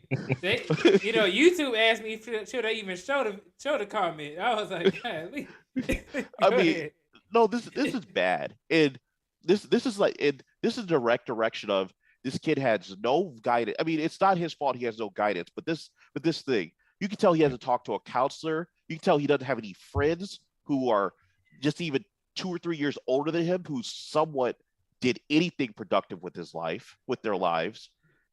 So it stinks that he's in this position, but again, he's just doing things. It sounds good. He's just jumping from one thing to the next that sounds good, but it really is nothing. And people around him are going to all say, "Oh yeah, man, that's the move." Yeah. I mean, we all know what's being told in his ear, and this is what we get. And this is what happens when people have messed up family structures, no guidance, no capitalization, no. I mean, so I could go on and on about this, so I'll stop. Okay, can I interject here? He's like, damn, like give him the final blow. So, like a guy like Jerome, because I grew up, like obviously I grew up in the hood. I still live in the hood. Hey, first gen, we got so we got to put some respect on this man's name. His name is Jerome with an E, with the N, N-E. Rome. Oh, not Jerome like Martin Jerome. I was like Jerome. Yeah, Jerome. Oh, Jerome. Oh, Jerome. Oh. All right. Okay. Yeah. So I grew up with guys like that, right? You go to high school, you cool, and then into college, it may be decent guys, right? But they couldn't execute. And first year they're dropping out. Second year they're dropping out. I knew a number of guys I knew freshman year, senior year, they're not there. So it saddens me because I know how that is. Because I actually know people like that.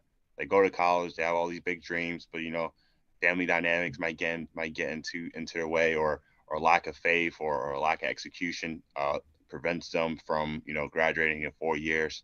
And this really affects men more than I see it affects women in college. And it's kind of sad because you already have the gender imbalance already entering college, right? It's like 60-40. And then for those males who be in college, particularly black males, and then they're dropping out for frivolous reasons. And it's like, wow, you just cut off, a pathway to economic prosperity. Your ceiling is now lower than had you just took the course, graduated college, like Primal Studies had, transition into sales with any degree. I think in terms of the support, I think initially, I hate to say it, but women more or less have more of a support group, especially in college.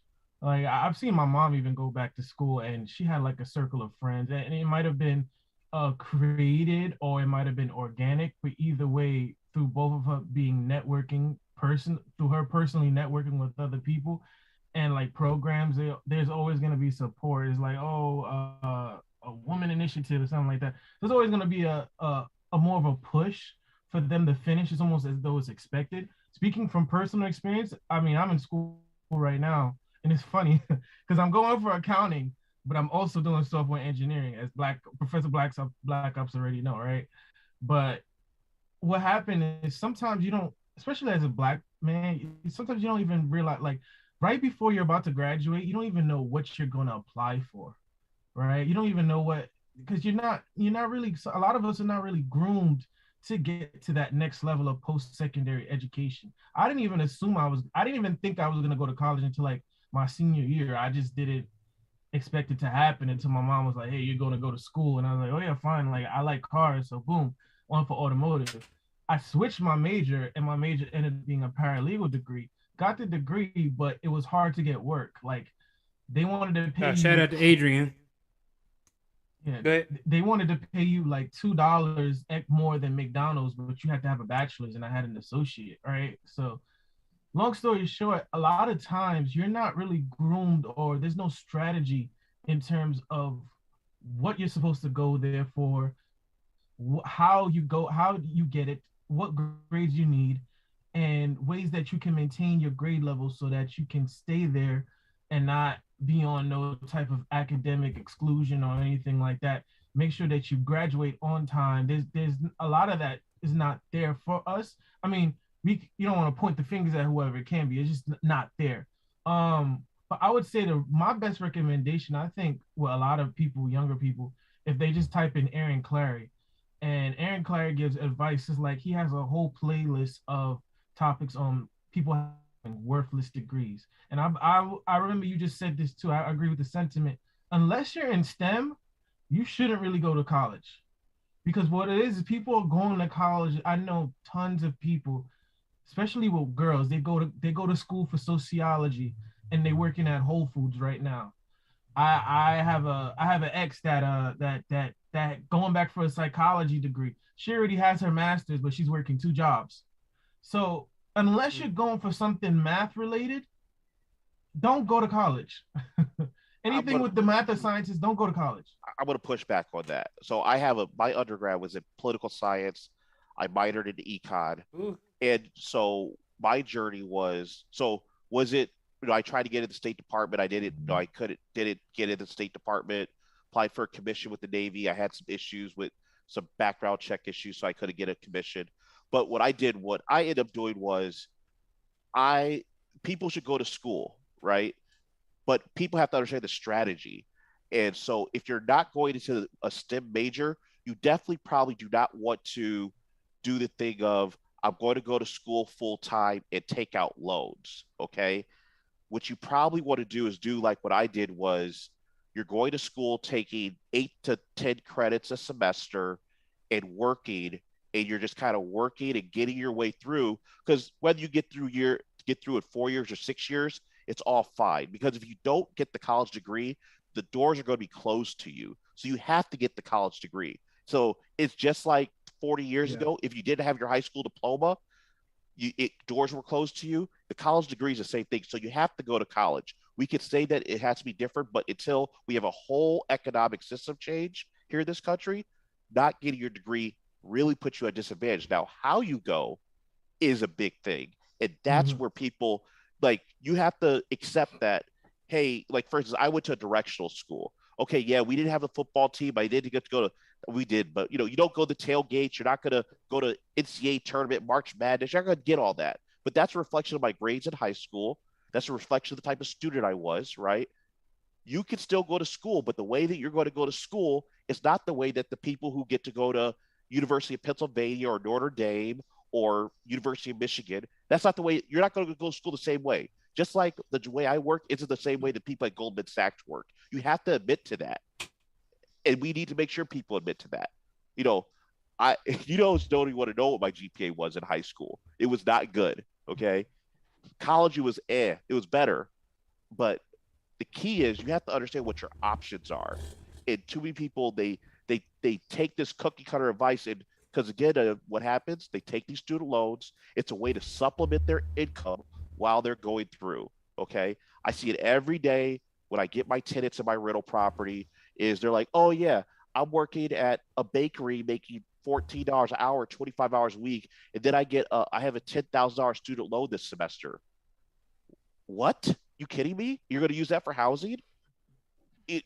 And you're like, well, what are you studying? English. Why aren't you working full time? Those are the type of things I see. I see it every day. So I wanted to address something. Someone said in the chat that it's a lot of areas you can get a college degree and make great money. Someone says, no, sir, STEM is not the only major where you will make money. I agree, but not all degrees are created equal. A person with a master's in sociology is not going to outmake me if I have a bachelor's in civil engineering. All things get created equal. You'd be surprised, right? but Oh No, yeah. but You know what, Ezra, I'm gonna let you finish, but then I gotta turn it over to Engineering Cannabis. He's been very sure. patient. Well, yeah, I'll be quick about this. In other words, one my thing is, yes, it's fine, but do you want the greatest, most efficient outcome? Or whatever skill that you're trying to attain, is it cost effective to what, like when we talk about the debt income ratio, would this produce a positive debt income ratio, right? You getting a sociology degree a bachelor's in sociology is not gonna equal a degree in accounting or a degree in engineering. It's just not. That's why I say it's best if you to do it to go for the math and the sciences, because the competitiveness in terms of you getting a job is going to be much more easier, because a lot of people have especially black people, they have a aversion to math and the sciences. So if you excel at that, that's an easy job right there, compared to you trying to compete with 100 other people that were in the sociology department just like you, and if they have, if not more experience than you. 100% understand. I 100% understand what you're saying, but the thing is, STEM or bust is a bad idea. That's what I'm saying. If people who are non-STEM majors, they should go to school, but they should go to school in a different way than people like. If you're going into electrical engineering, or I don't even know about civil engineering, because civil engineers don't get paid that much, but electrical engineering, industrial engineering, was it petroleum engineering? They make a lot of money, right? Some Yeah, engineers don't make a lot of money. that is Okay, true. right? Civil engineers, unless you take for civil engineers, you get a civil engineering degree and you don't get your license, you don't go take your license and pass that test. That civil engineering degree ain't worth anything. I know that for I have several buddies who got civil engineering degrees. They didn't pass the test, and they couldn't pass the test or whatever. And they're doing software engineer, so they had a transferable skill, but they had to go learn how to write Python or something like that, and they're doing just fine now. But the civil engineering degree did not get them. They're not designing buildings or designing water mains right at this point. So, that's what I'm saying. That if you're not going into STEM, you shouldn't probably be taking out loans, or you should, at the very least, you should not be going to this school going, oh, I'm not going to work. I'm going to just go to school full time. You probably should be working and going to school full time if you're in a non-STEM major. So that way, A, you get job experience. B, if you are taking out loans, you're keeping your costs down. If you take 5 or 6 years to finish, that's cool, because if you make $40,000 in your first job, you only have 20,000 student loans, you'll pay that off because your income is going to go up. It's going to go up, especially if you find the right career field. But if you are only going to make $60,000 as your cap, and you have 60 grand or 80 grand of student loans, yes, you are behind the 8 ball. You are done. That is facts, as Professor Blackout would say. But no, let me go ahead and turn it over to Engineering Cannabis. Engineering Cannabis, how are you doing today? I'm great. How about you guys? I hope you guys are doing well today. Doing well. Glad to hear from you. Good. Y'all, why y'all beating up on Jerome? Because Jerome represents basically 80% of the black community right now. Pretty much. Because me and Professor Black Ops went to Thames. Hey, hold on. Engineering Cannabis, do you have music playing in the background? Oh, sorry. Hold on. Gotta make sure, man, because they're gonna take me down. Facts. Happened to me. Exactly. It can be your own music. Then it'd be like, I don't know yet. It sounds like you don't own the rights to this. Facts. Mm-hmm. And plus, the reason why we're beating up on him real fast at Engineering Cannabis is because someone is supposed to be beat up on him long ago. That's why we're doing it now. This should have been done a long time ago. Help get him on the straight path. Yeah, we're trying to. We hope to mend his ways. That's all. It's all love. Yeah, he just didn't know where he wanted to go in life. Go ahead, Max. Oh, the fact that he's average is the problem, though, in my opinion. But, I think at this point that even the video comments under it, like they're not really pointing out his mistakes. They're actually like very encouraging, which is good. I mean, we want to be encouraging, but we want to be also guide them to a better path, you know. Yeah, and you know what? And then Mr. Austin come in and says, definitely not 80%. I disagree. Yeah, I don't agree that he's 80% of the black community. I mean, like, 80% of the black community is not homeless or not making $25,000 a year. Well, for the black community, that actually probably put them in the 45th percentile. So me and Professor Black Ops went on Tam's show last weekend, and she pulled up the data that showed the average African American family and the wealth and income. Basically, it was around 50 to 60,000. So a man and a woman, 35,000, basically 50 to 60,000. And even in the 100,000 range, it was an anomaly. Basically, there wasn't much. You could actually count how many people made above 100,000. It wasn't around 400 and 140 something. It was a low number.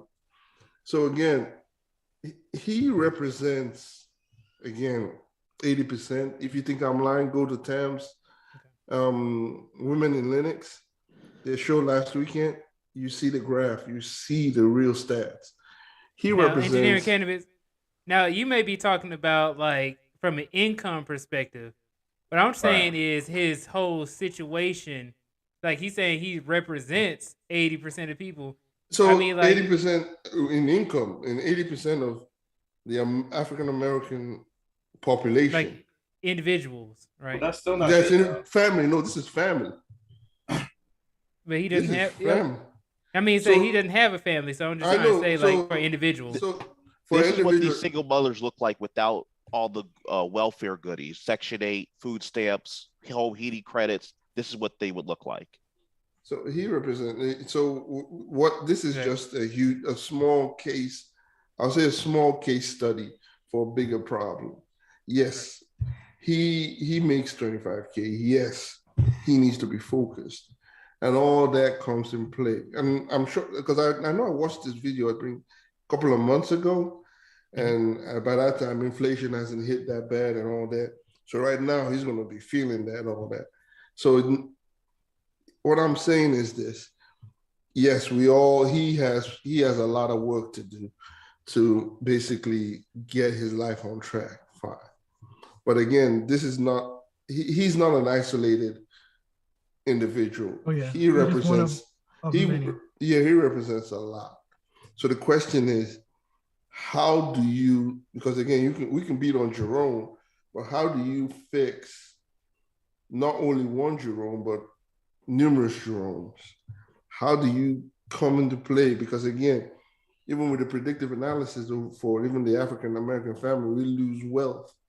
By the 2055, we're in a negative in wealth. Mm-hmm. So this is a huge concern, not only for Jerome as an individual, but multiple Jeromes. With inflation at 7.5, high gas prices, homelessness, and all this, he's going to face an uphill battle, just trying to get by. And again, the gig economy, Uber is cutting off employees now, and Lyft and all this gig work is basically slowing down. So everything is slowing down. Everything's getting more expensive. He's gonna find it harder to climb right now. So the question is, how do we fix not only an isolated Jerome, but numerous Jeromes? How can, again, people say tech and all that. Yeah, don't get me wrong. I have a bias with tech, and yeah, tech can be a way, but not everybody wants to go in tech. Not everybody has that mindset that tech is the way. Because again, I went to Tam's channel, and Tam, everybody was like, nah, it's not possible to make 100K. So again, I've switched my thought pattern and saying, okay, you don't need to make 100K. Just make 90, 80K just to survive. 100K, If you believe it's not feasible, fine. Make 80, 90K just to survive with a high cost of inflation right now. You just to survive 80, 90K with a family of 3 or something. So the question is, how do we move Jerome to 80, 90K? Again, is it tech? Is it, again, degrees? Is it sales? Is it what? Does he need more training? Does he need to focus on one path? These are the questions he needs to. Yeah. Now, Christian, hold on one second. You can motivate himself, but again, when you're hungry and you're hustling, the motivation is I just need to pay my bills and eat. The motivation to say I'm going to try to look at 100K is a long distance. Your motivation is for that day. How can I eat? How can I fend for myself? And how can I do more? Because again, we're trying to pile in and say, hey, he needs to focus. He needs to, again, does he have people around him that can show him that he can make this amount of money? He can go through here. Does he see those kind of people like him where he goes? Does he see people who are actually in the tech sector? Does he discuss with them? Does he socialize with them? So again, proximity also matters. Who does he talk to on a daily basis? Does he have, again, you said motivation. Motivation comes from people you interact with, people you talk with, what you see on a daily basis. That's where motivation comes in. Motivation is not just, I'm just going to motivate myself. But if I don't see someone like me making 80K and driving a BMW and doing this nice stuff, then okay, then why, if he's not doing it, it's not possible. Again, engineering cannabis. Yeah. Now, I see that First Gen Corporate has his hand raised. He had his hand raised for a little while. Let me turn it over to First Gen Corporate real quick. High engineering cannabis. Yeah. The only thing I have to say, I have to push back against that 80%, man. I can't get past that personally. Go to town. Go to women in Linux. I know. Go to data. Yeah. The data if you're talking about net worth and retirement accounts, not net worth. I mean total income of a black family. You I can't say 80%. If you said 25%, I'm like, okay, got Professor you. Blackhouse, 30%, I got you. Ain't no 80%. Professor Blackhouse, what did we see in that Tam? No, Tam had it on there, but I'm kind of in the middle. I'm like First Gen because if you go look at the average black guy makes what, $41,000 a year? It's 45 in 2019. Come on, First Gen, give me that, man. Come on, I was close there. Yeah, you got he'll get it down to the cent. But what did the family make? What was the cluster? I think a median for a black family is like it's like 58,000. It's actually so that's a family. So the individual has to make what? If a family with two, that means two checks coming in. So hold on. We're gonna find out, right? So like I don't True Black Man. We're doing way better than what the media portrays. Like 54% of us are single and childless. Like 60% of us are middle class. Like we're making the middle like class 40, though. What's the middle class? Middle class. This upper lower middle class like 40,000. 35,000. A lot of us actually we're making money, and a lot of us are childless. So a lot of us actually don't even have families. Right, and I'm not disagreeing. Right, I think me and you are close on the numbers. I guess to me in the United States, it's hard to live on 41 or even 52 now with rent. So I hear what you're saying. First, I'm not disagreeing. I just think we need to do much better, especially with inflation. Okay, if middle class is 40,000, the average home is what right now? The average home, because I'm looking at the average. But no, the average home isn't 400,000. It's not 400, man. I'm in Indiana. It's like $60. $60,000. I mean, the average home is not 60. I was just looking at a place like last week, and it was like 140, 120. 140, 120. Yeah. So you mean in all the United States? In the United? Yeah, when you average it out, because there's a lot of rural towns, man. You gotta get out of Atlanta. B2B, that's a lot of rural towns. I mean, if you're in the upper Midwest, so if you're in Detroit, Cleveland, if you're in Chicago, like on the South Side, Indianapolis, Cleveland, Cbus, Pittsburgh, Milwaukee, MSP is expensive. Kansas City, But St. all those Louis, places, all those places, what are the job opportunities in there? Again, Kansas City, I know the government mostly is government. The private sector is not that big. All those places have a lot of job opportunities, actually. That's why it's so funny. I see all these people running down to Atlanta, LA, and Miami because I'm like, what jobs are down there? Atlanta at least does have a lot of jobs. They don't pay a lot, but they do have a lot of jobs. It's a lot of competition. All right, guys, I had to pull this up because I was just like, wait a second, I heard this before. So isn't it the median household income is 67,000? That's all people. That's all people. That's white people, man. Okay. That's the black one. We talking the about black people's like 58. Black people like 58. Yeah, the black. Yeah. Black I'm just wondering, is like, if even let's say he is representing a majority of black people, like that doesn't make the situation any better, in my opinion. Like, I know we want to discuss like what should 46. We do globally, but this is what that says. Yeah, that's lower than I thought. Yeah, I thought it was 58. I always see 58, but no, that's too high, man. That's too high. We keep going. I'm just trying to get a number.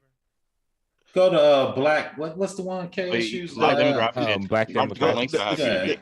Blackdemographics.org. I mean, the census data dropped. They have it all broken out by census or there. I just was reading it like a month ago. They had everyone broken out. Yeah. So I would say that the census data is not accurate. So there's been analysis done into it. The black population was undercounted, the same as Hispanic populations. There was undercounted in 2020 census because they tried to rush the numbers because they knew people wasn't going to be as responsive. So what that meant for black people is that we probably lost some political power in some areas, some districts, funding, representation, etc. So the 2020 census, in my opinion, those numbers, I mean, they're I'll say 97, 98% accurate. Well, that's 2% makes a big difference. Yeah, that 2% make a big difference. You talk about millions of people, though. Yeah, but it's maybe 97%. Yeah, but that falls into the percent error. Yeah, yeah. But it's hard. It's higher than other census that they noted. So it might be statistically significant for black people. I mean, but in the ACS survey is going to be out probably later this year. Because I just got an ACS survey here at my house like 2 months ago. Funny you mentioned ACS survey. That's where 77%? black demographic is pulling the numbers from. There. Yeah. 43,000. Yes, U.S. That's 2019. Okay. So yeah, I like 10%. That's still pretty low, man. Even with the 10%. So yet they're saying there's two different. So there's the household income and there's family income. The median house. So median household, a household is basically, if you live in a house by yourself, you're a household, right? That's just like every door. And it doesn't matter how you're related necessarily, and as long as it's not dormitory. Family means literally everybody is of blood relation or adopted, blah, blah, blah, blah, blah. So like it could be 3 people in a household, right? So it looks like Christian was right. You make more when everybody's related to you? Well, because all right, so remember, think of it non-dormitory. So you say if it's you and you say you're staying in the dorms up at Michigan State in Wonders Hall, it's you and your roommate. Well, they know that's temporary housing, that there's no real tie. But if you're a boyfriend and girlfriend, in which the census is still trying to work that number out because of how much cohabitation there is, that median household income is considered that median household that would count as a 2-person income household. Family income used to be the traditional metric that was used up until the early 90s because the assumption was everyone living in the home was blood related in some way. But they understood after the 1990 census that wasn't a great measure because the assumption was you had a working husband and then you may had a wife who worked part-time. And maybe your grandma lived with you and you got a check or something like that. She got a check maybe. But so this is 2019, and we say 54,000 with inflation 7.5%. Does it really? I said 58. I was okay. 58 with inflation 7.5% and all that. Does that really? Is that really some? Is that really a high, or is that something we as a community we need to talk about. Again, Jerome is, again, I think he's a typical. It's not a typical, but he's someone that represents maybe someone who's single, and they. I would say typical black male in his 20s. If you just said 50%, I'll be more inclined to agree with you. If you said black, if you just constrain it to black males in their 20s. Yeah, fine.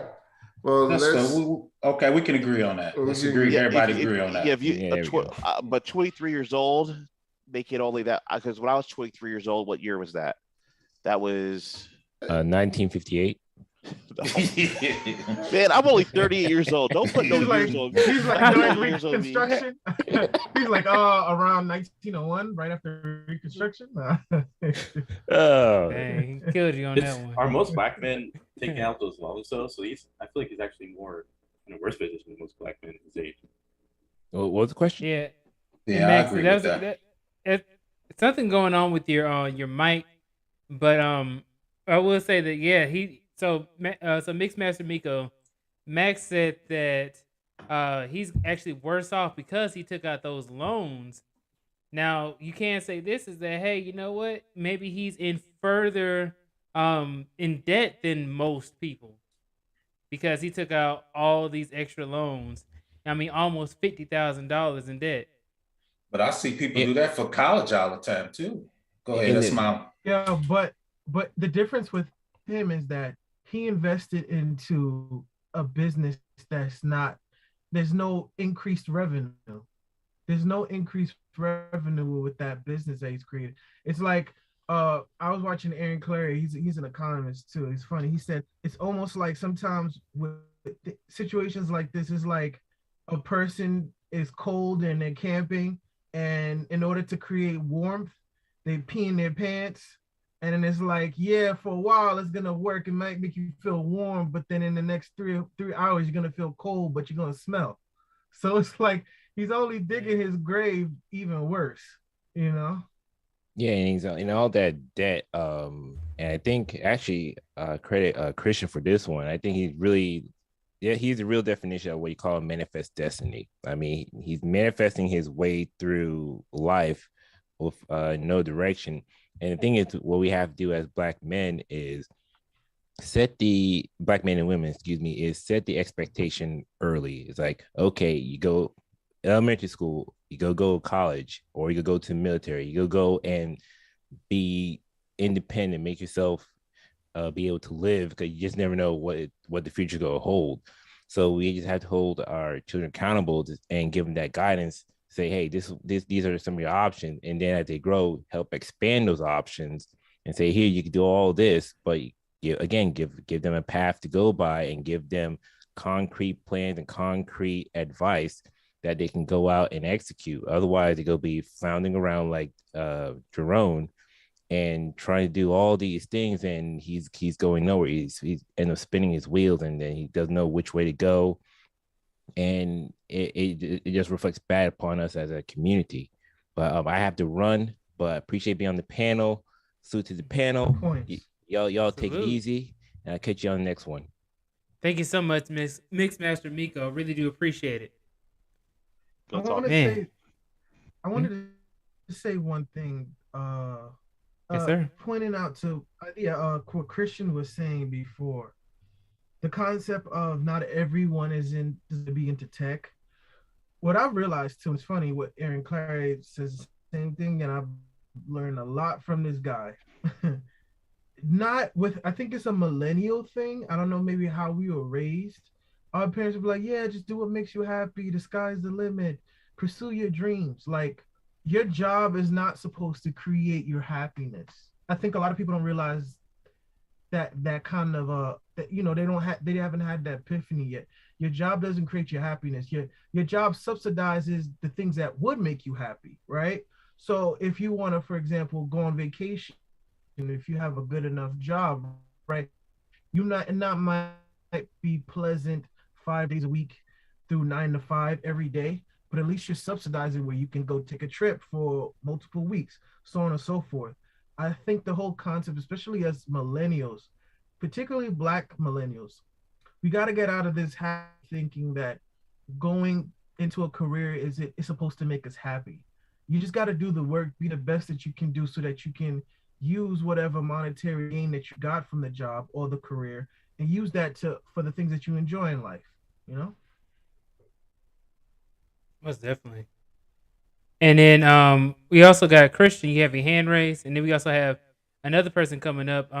Name is Ryan.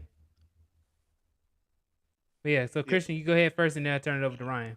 Yeah. So what we have here is, in this situation, you have this is a direct product of a culture of two things.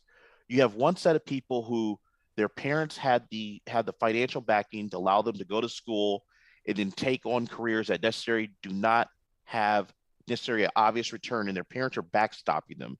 I cannot tell you how many people I have in my apartments and in places I rent that they're 28 years old and they're still on their parents' cell phone plan, or they're still using they're still on their parents' car insurance, or the car's insured in their parents' name, and they're 28 years old making 55 grand, and their parents had a co-sign for a $1,200 a month house for them. I can't tell you how many times I've seen this happen. That's first thing. Second thing is we have the other side of the coin where people are undercapitalized, which happens a lot in the Black community, where what happens is we don't understand that people's parents are backstopping them, and what we do is we go and take out these loans to try to keep up and try to fake the funk like we're living something like we're not. And then we do like what this guy's doing, because see, on the surface, he has the apartment, he has a decent car, we understand he was on TV, so he made sure his hair was cut. On the surface, it all looks okay. But as soon as you start digging one level, right, you see that this is a mess. This is all a mess. He said he was in college. Okay, he was going to school, but he wasn't going to graduate because, again, like I said, if he was actually at 90 credits, if he had tried to drop out, we all know going through the college system, his counselor would have called him and been like, hey, we see you didn't enroll. What's going on? Oh, blah, blah, blah, blah, blah. I'm out of money. Okay, look, you know what? Well, we have a $5,000 presidential scholarship. We're going to get you through this semester, because it looks bad on the college that you didn't finish when you get that far along. I actually had a really good friend I grew up with. Well, I grew up with his brother. His brother had a lot of problems. He got a couple DUIs. Anyway, he started going back to school about 6 years ago. He spent up his student loan money. He was like, oh man, Christian, I know I'm going to finish. I said, well, how many credits you have? Man, I have 75 credits, but I spent up all my student loan money. I was like, man, just get to 100 credits and the money's going to fall off the sky. He's like, are you for real? I said, yeah, just keep going. Just keep going. He got to 100 credits. He got some money. The school set him up with an internship at DTE, which is the power company here. And he got through and finished. Mm-hmm. This is what? That's actually how I got my degree. My scholarship ran out. And I was like, okay, you know what? I am a senior. And for some reason, one of my classes didn't even count towards my degree. They took a machine learning class for no reason. And I was like, dang, you know what? I got to be able to graduate. I'm already I only need one more class. And Georgia State actually paid for my last class to take. All the tuition and fees are paid for. And because of that, I was actually able to take my database class. And then that's what got me into what I'm doing now. Nice. So, man, yeah, they pay for I you. just don't make it up. I don't make this stuff up. Yeah, Christian, you telling the truth. Yep. Yeah, Ryan dropped off, but go ahead, Professor Black Ops. No, that's true. Like I said, my teaching, he's right. I teach at a community college. If you get close enough for a 2-year degree, we're going to give you some money. So like you said, because at a certain level, each college needs to have a certain amount of people graduating, for their metrics to keep getting federal funding. So that's 100% correct. I mean, all this money that they getting from us, I don't know, they be spending it on, salaries for the teachers, improvements to the school and stuff like that. But then, they had to get some of that money to, some of their students. Got to get back to their students, at least at this point, to help people graduate. Yeah, but the school system's a hoax, because most schools now, they hire adjunct professors who don't have tenure. So hell, that's damn near the Uber of college, man. So that's the play. If you Google adjunct, hell, it'd be professors damn near on food stamps, man, when you're adjunct. I mean, really? So before, yeah. So before the billions, put in perspective, Georgia State, your school's like my school. They're the paupers of the university world. $170 million endowment. So just think about it. For them to take that little $3,000 they gave you to get you across the finish line is nothing. Just think about it. They're going to hit you up every year for a couple dollars for the next 40 years. Just say you give them $25 a year for 40 years. They recouped. What is it? That's 20. We'll call it $100 a year for 40 years. Thanks. They recouped, right? Just because they got you across the finish line. Exactly. They did. They helped me out. My dad looked at me. I told my dad, I was like, "Dang, Dad, my class didn't count for my graduation." He said, "Man, don't get upset. I don't know what you're gonna do though." So, man. I don't know what you're gonna do. I asked my dad for $3,000 when I first got in. He was like, "Man, I don't know where you gonna get that from. You should have told me earlier." But yeah. So guys, do you guys have any other like final words before we close this thing out? Yeah, just real quick, and I think Max the Million was dropping out gems. Yes, you can get certs and get into the game. I'm not advocating everybody get degrees. I think you can get certifications to get you a job. Once you get a job, I will let your job pay for you to get a degree. But I think certifications definitely is an entry into IT. Go ahead, B2B. Yeah. Engineering Cannabis, you got any other final words? Yeah, I agree with Professor Black Ops with certs and degrees. And yeah, a degree can be helpful. It can be helpful, but again, your employer will be able to pay for your degree if it needs to. So, and with the Jerome, all he needs is just a little bit of focus and hey, it's getting bad out here, but he will survive. He will survive. He got yes, to. Sir. I agree with you on that one. Yes, sir. Christian, got any other final words?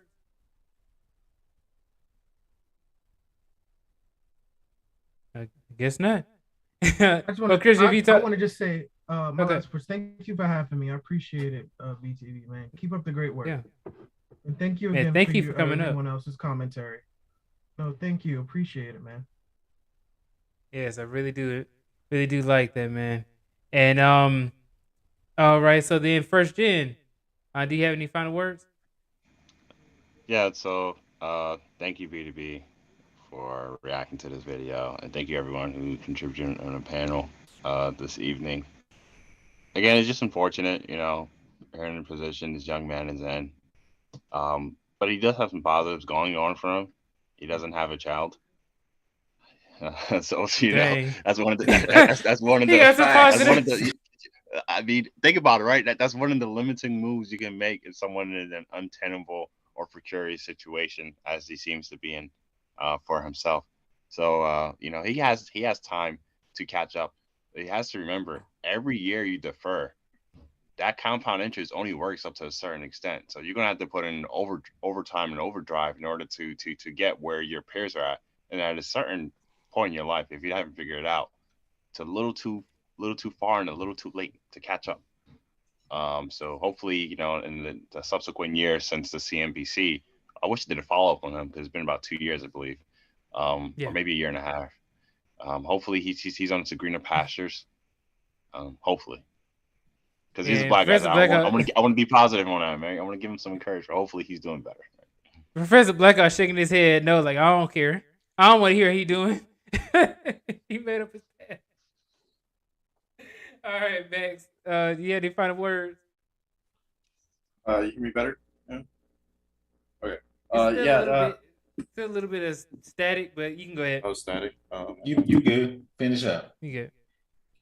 Yeah. I would just say, avoid taking loans, get some focus. And I'm sure, hopefully he's doing better now. I mean, a lot can change in 2 years. So it's 2 years ago, right? Yeah, a lot can change in 2 years. So yeah, I wish him the best. And, it seems like we're harsh on him, but no, it's out of love. We want black men to be in the best position as possible. And sometimes people have to, be direct and honest when they're not going in the right path. It seems like he wasn't getting that from his peers or his family. Because I mean, I know my family, or at least my mom would be like, don't be taking no more loans. So I'm like, somebody's not in his ear enough. Yeah, facts, man. Thank you so much for that, Max. Christian, did you have any other final words?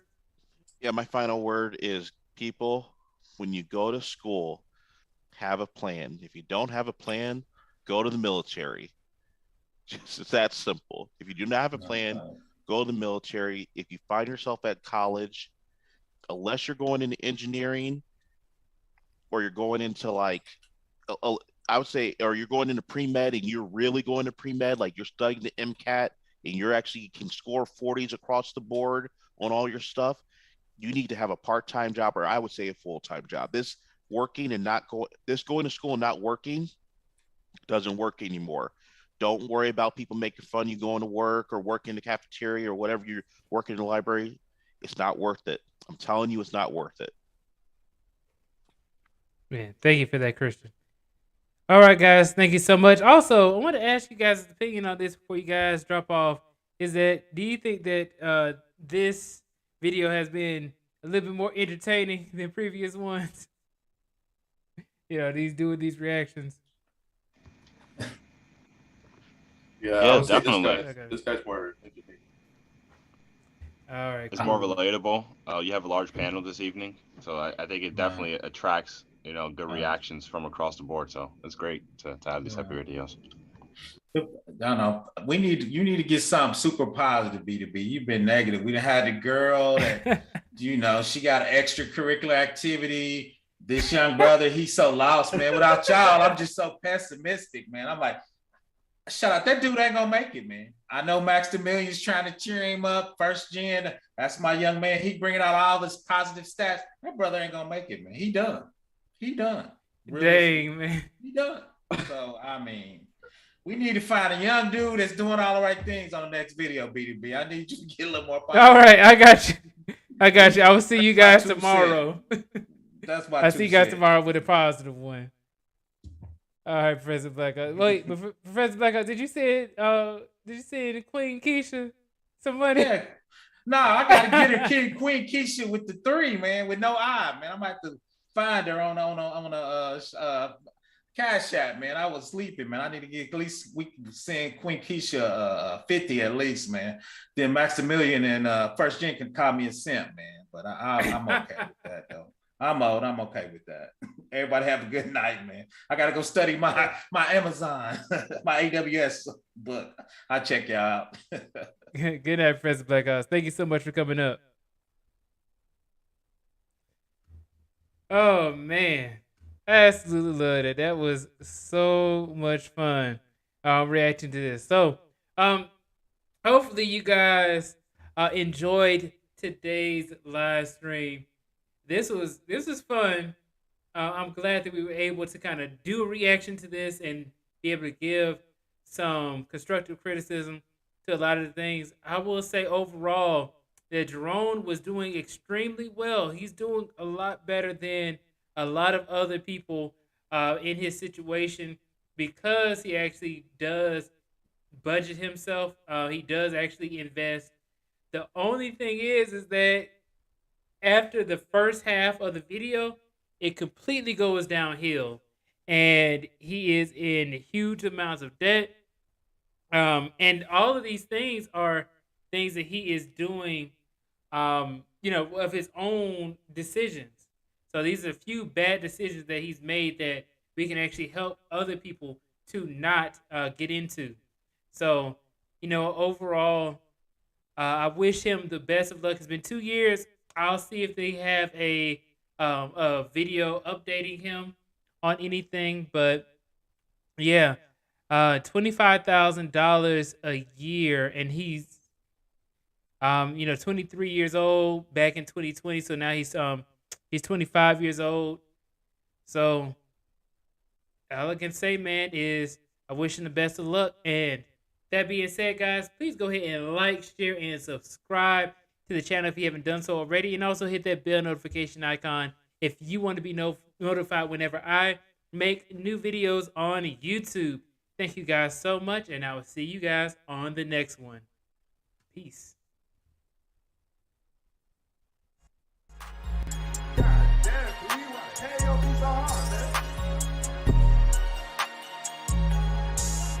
This is me. This is who I was before the billions. Before I made the money.